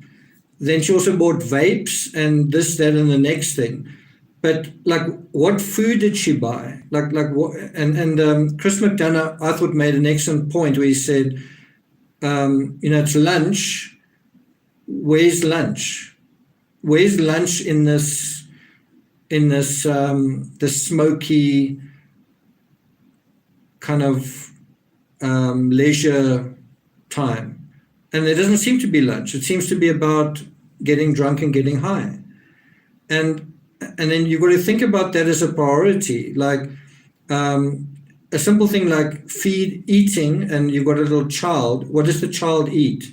Does the child eat proper food or candy and some kind of soda?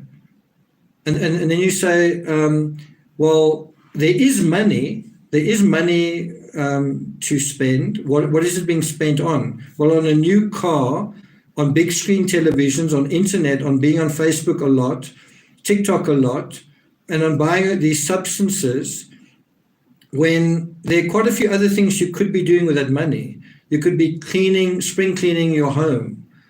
You could be buying your children clothing like bathing suits or whatever it is, and food.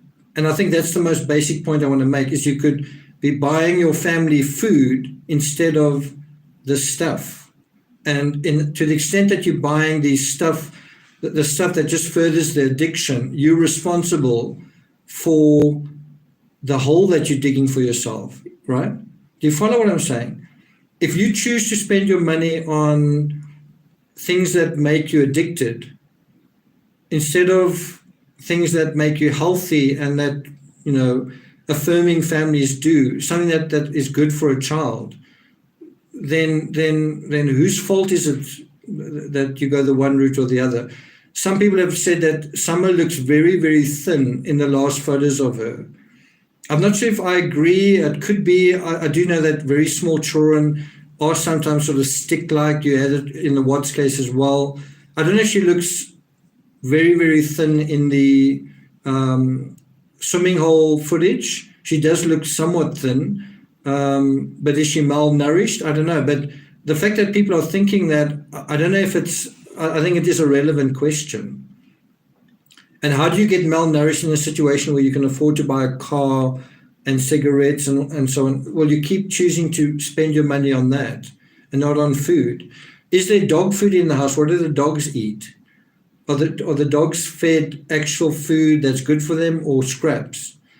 And doesn't the same apply to the human beings? Let's look at some of your comments. I see someone's putting up all sorts of South African flags here.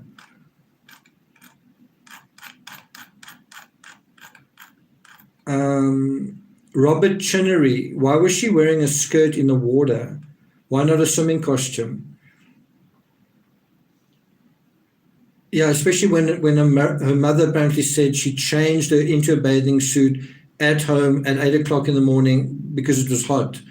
Could it have been hot at 8 o'clock in the morning when it only got a maximum of 26 that day?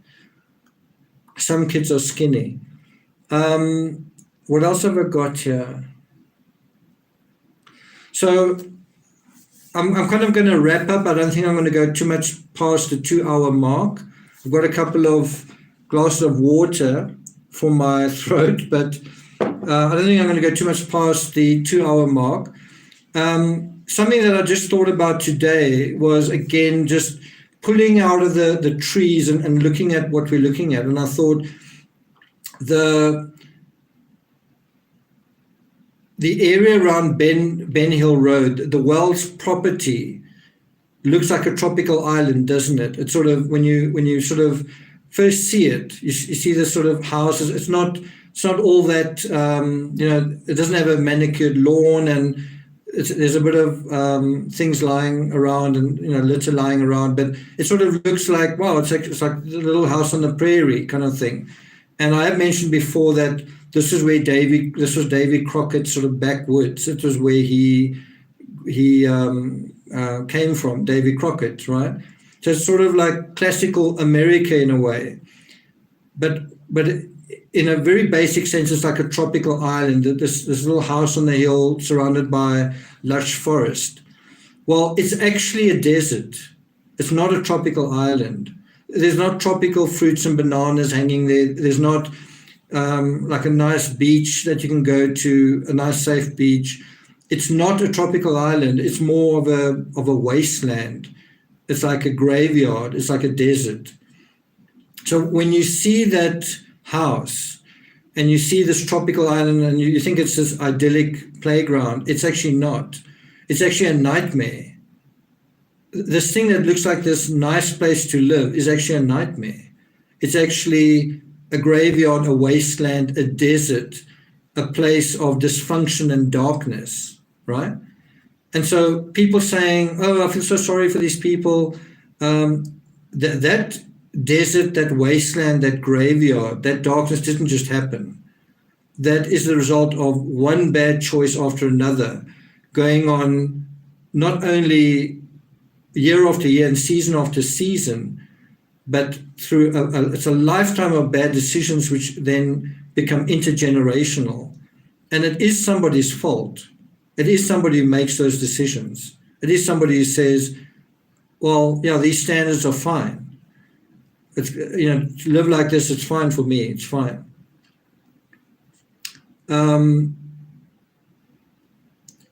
I've said this before. I said it kind of at the beginning of the show. What happens in the woods? People get lost. What happens in the woods? People get lost. What can also happen in the woods? You can make someone get lost. You can make someone disappear in the woods quite easily, especially when the woods of Tennessee. And the woods of, the real woods where summer probably is. And then there's also the woods of our psychology, the woods of our mind. You can also make someone get lost there. You tell a story, oh, it's believable. You tell another story, it's believable, but they actually contradict each other. How many people go to the trouble to find out what the next story was? Most people just have a short attention span. Oh, you convinced me in that moment, and off you go. And that can be good enough for a lot of people. It's not good enough for a crime channel. And that's why there's a problem.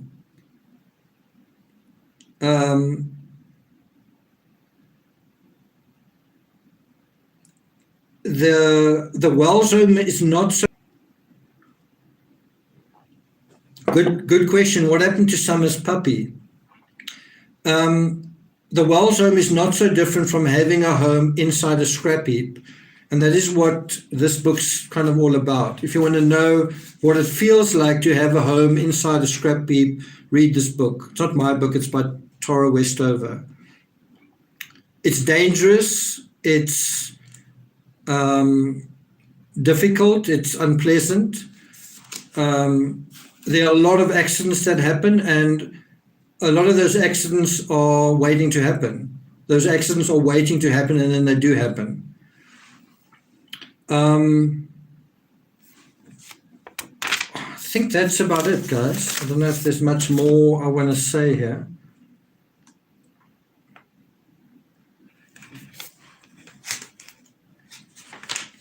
I guess I've got a question, which is, does emotion belong in true crime? What do you guys think about that?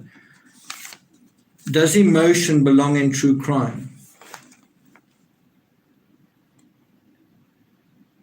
So I think if I can jump in before you even answer that, it is emotional.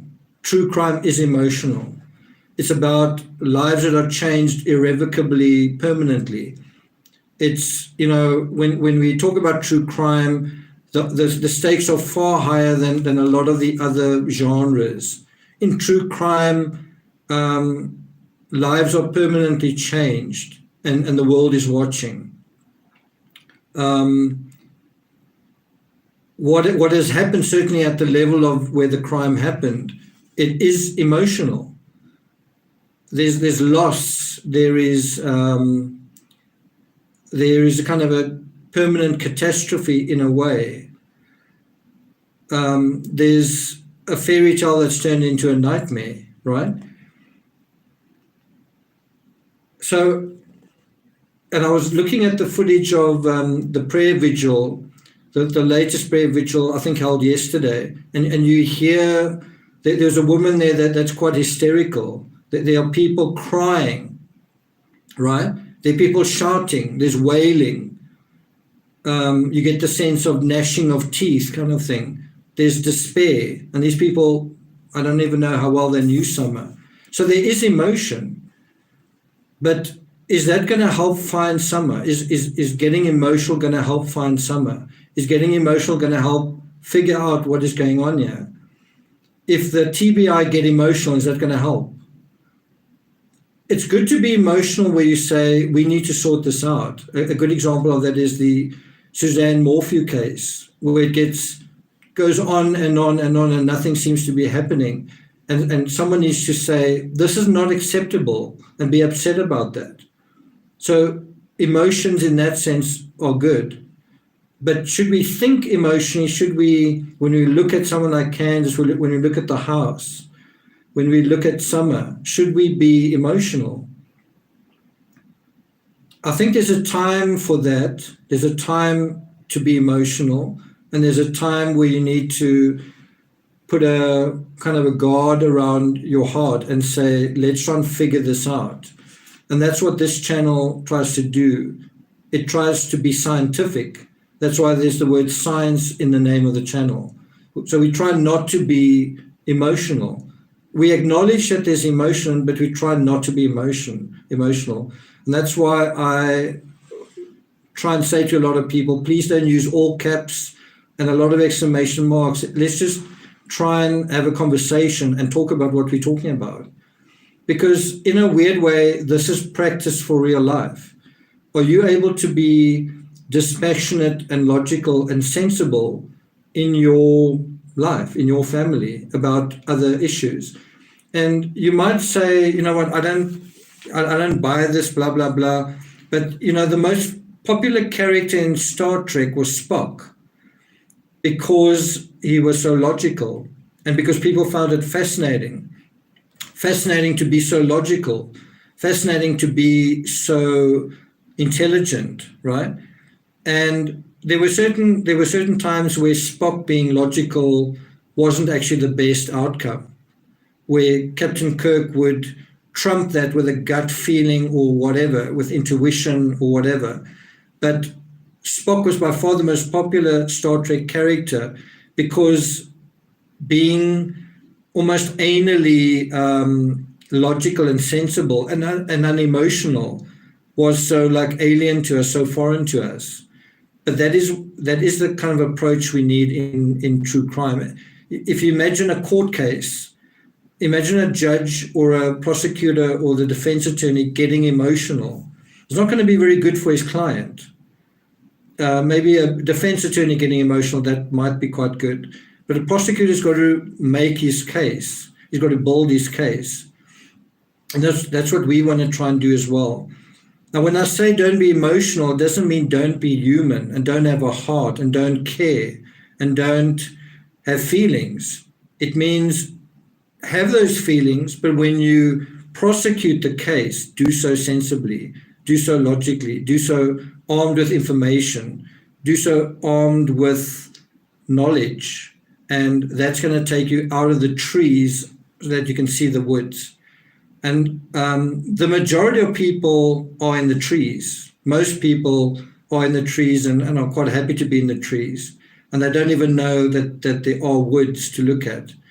But we don't want to be those people. We want to see in both dimensions. We want to see the truth up close, the reality, and we want to see the woods, right?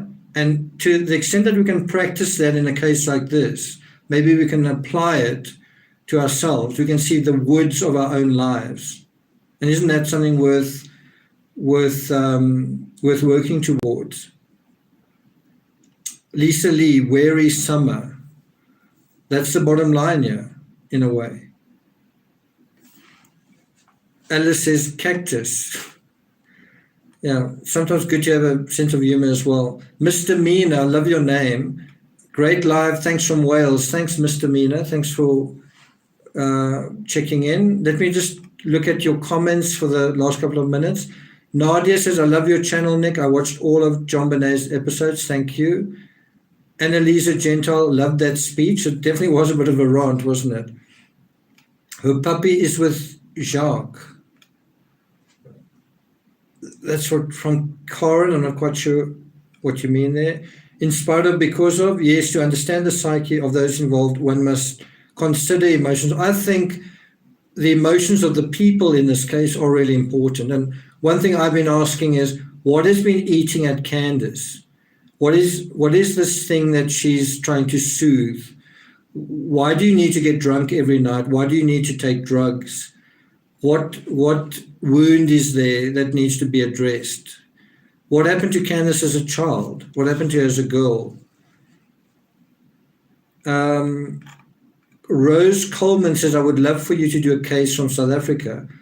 Do you mean on YouTube? I have done the Oscar Pistorius case. I've written quite a few books on that. I've done Henry van Breda. I actually bumped into him literally in the courtroom. It's a triple axe murderer. And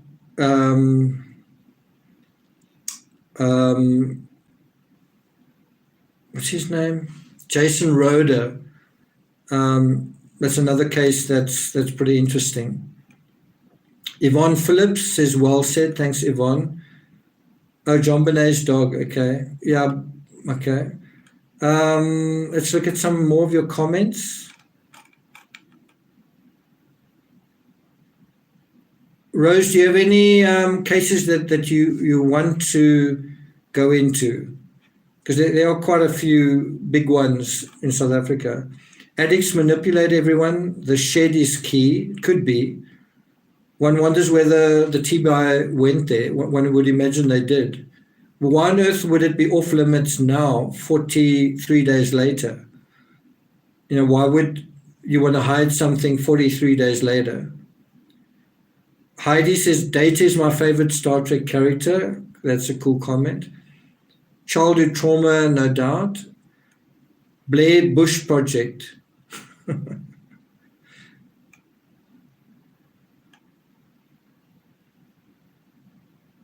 Does anyone know Candice's history before she met Don? I think what is interesting, that's a good question, and maybe an ex-boyfriend can come forward, or a school pal, or someone like that, or one of her siblings. We do know that Don's first wife was a homeless woman who was living, I think, in an abandoned house, and I think she was a druggie. And that woman, he fell in love with her, and that was his first wife. And that is where she is today, apparently, according to Mary. That, he married this woman 10 years older than him. Somebody met in an abandoned house, and then after their marriage, that's where she ended up. And so that's the kind of woman for Don. And then Candice was his second wife. There's quite a big age difference between Don and Candice as well. Bonnie Mae Cather, thanks a lot, Bonnie Mae. Be like Sherlock Holmes. Yeah, that's a good point. A lot of people are quite fascinated, especially with the British Sherlock Holmes, because he's so sociopathic. And there's another character on Big Bang Theory, Sheldon, who's also kind of got that sociopathic trait.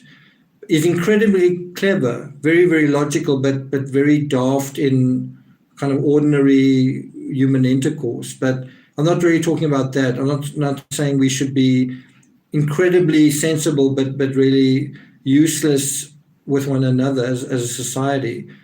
We kind of need to be both. We need to be sensible and good citizens that get along with one another.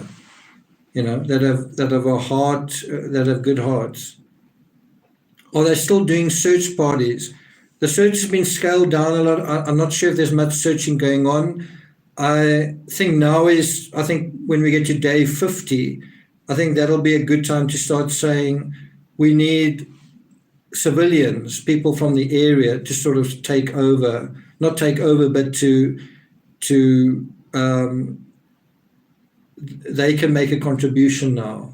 I see that as being a possible next step.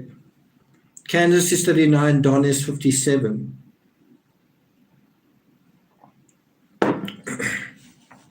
Okay, guys, thanks everyone for being here. Snow Lion says, in general, booze and dope is an excellent salve for disappointment. I've actually got a family member, I'm not going to say her name or her relationship to me, but she took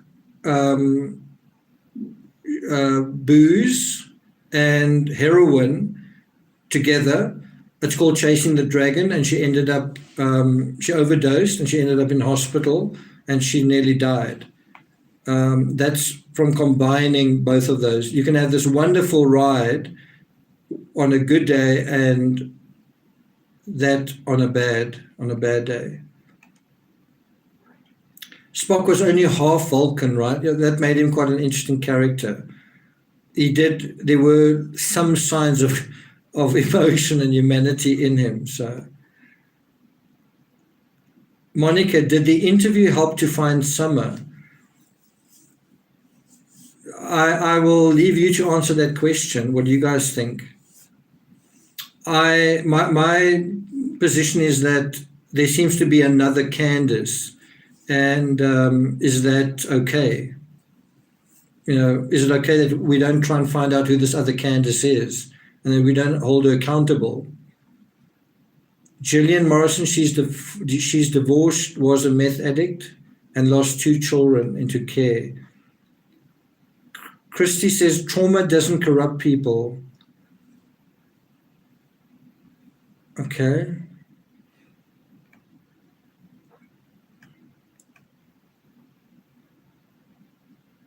So just a reality check. Today is day 43 since Summer Wells disappeared. 43 days since this little 5-year-old girl is just gone, right? It's quite a long time. It's quite unusual in terms of true crime. It's already 12 days, almost 2 weeks, longer than in the Casey Anthony case.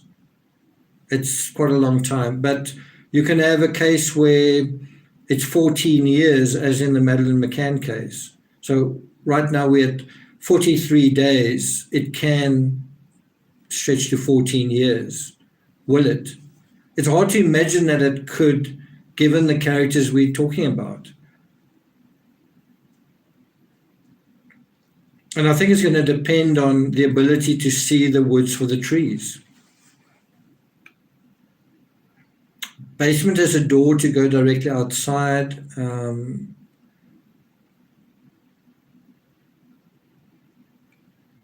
Someone said Candice had her necklace on at the water. Oh, did she? Okay. I didn't see it, but I think the camera was sometimes quite far away from her. But is that a fact? Vicky Jolly, I think Don was in the shed and Grandma was in the trailer. I think it depends on where their vehicles were. That would certainly give an indication. So some of the other channels that are out there, there's some work for you guys to do. Which of those vehicles that you see there belong to who? Spock was in complete control of his emotions. Vulcans were very passionate about, but decided that logic was more practical. She wore it in her interview with Don as well. So let me ask you, Candice wearing that cross, what do you think she's trying to convey? Do you think that she is what the cross is signifying?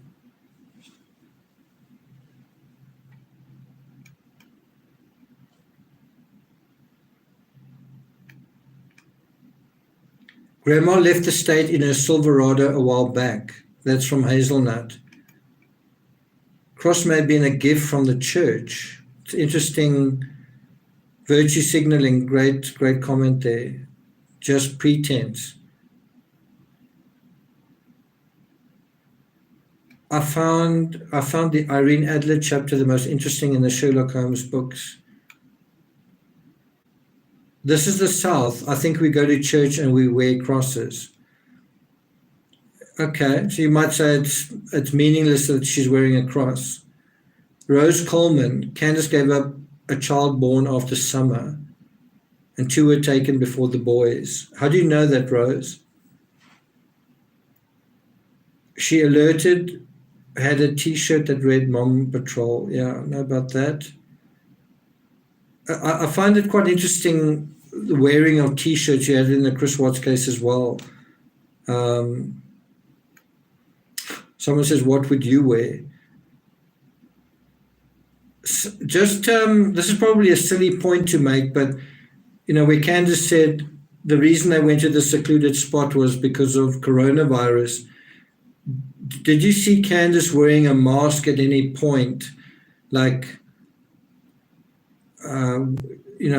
I think I've seen one or two photos on Facebook where she's wearing a mask, but when you see her at the prayer vigils, is there a mask in sight? Did you see her at any point wearing a mask where she seems to be aware of coronavirus?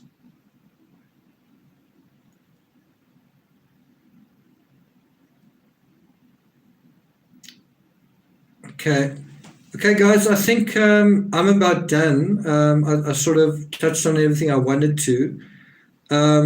Big congratulations to the interview room for their really explosive growth. They've really done really well. And I'm sure that they're going to continue doing well. If Chris keeps going on seeing the way that he's done. So big congratulations to them. A big thank you to you guys for being here, for your comments and your contributions. I've read some of your comments out. I'm sorry for those I couldn't get to, but thank you all for being here. Thank you to the new mods and Stephanie as well. Thank you guys for keeping things clean. I haven't seen too many horrible comments, so thanks a lot for that. Robin Lane says, not that Robin Lane. Nick, that's because East Tennessee is a very red part of the state. Okay. Maureen says, thank you, great discussion. Raymond Schramm, bye, Stephanie. Okay, so that's it for me. I hope you guys have a good rest of your Wednesday, and I'll see you guys next time. Have you done any research on the Natalie Holloway case? No, except I think I sort of touched on it when I was covering the John Benet Ramsey case. Bria Lace, thanks a lot. Good to see you there. I want to actually ask you something off this live about the gymnast, so I'll connect with you a little bit later. Donna Burns, well done. Okay. Thanks, everyone. If you haven't subscribed, please do, hey? And let's see how many likes we've got. Only 926. It's usually 1,000. If you haven't hit the like button, please hit the like button. Well, you see how it's jumping up. There we go. Okay. There we go. It's almost at 1,000. Almost at 1,000. Joe O'Sullivan, thank you for a great live. Thanks, guys. 991. Almost, there's like 54321. There we go. 1008. Thanks everyone who've made super chat contributions, and I'll see you guys next time. Ciao.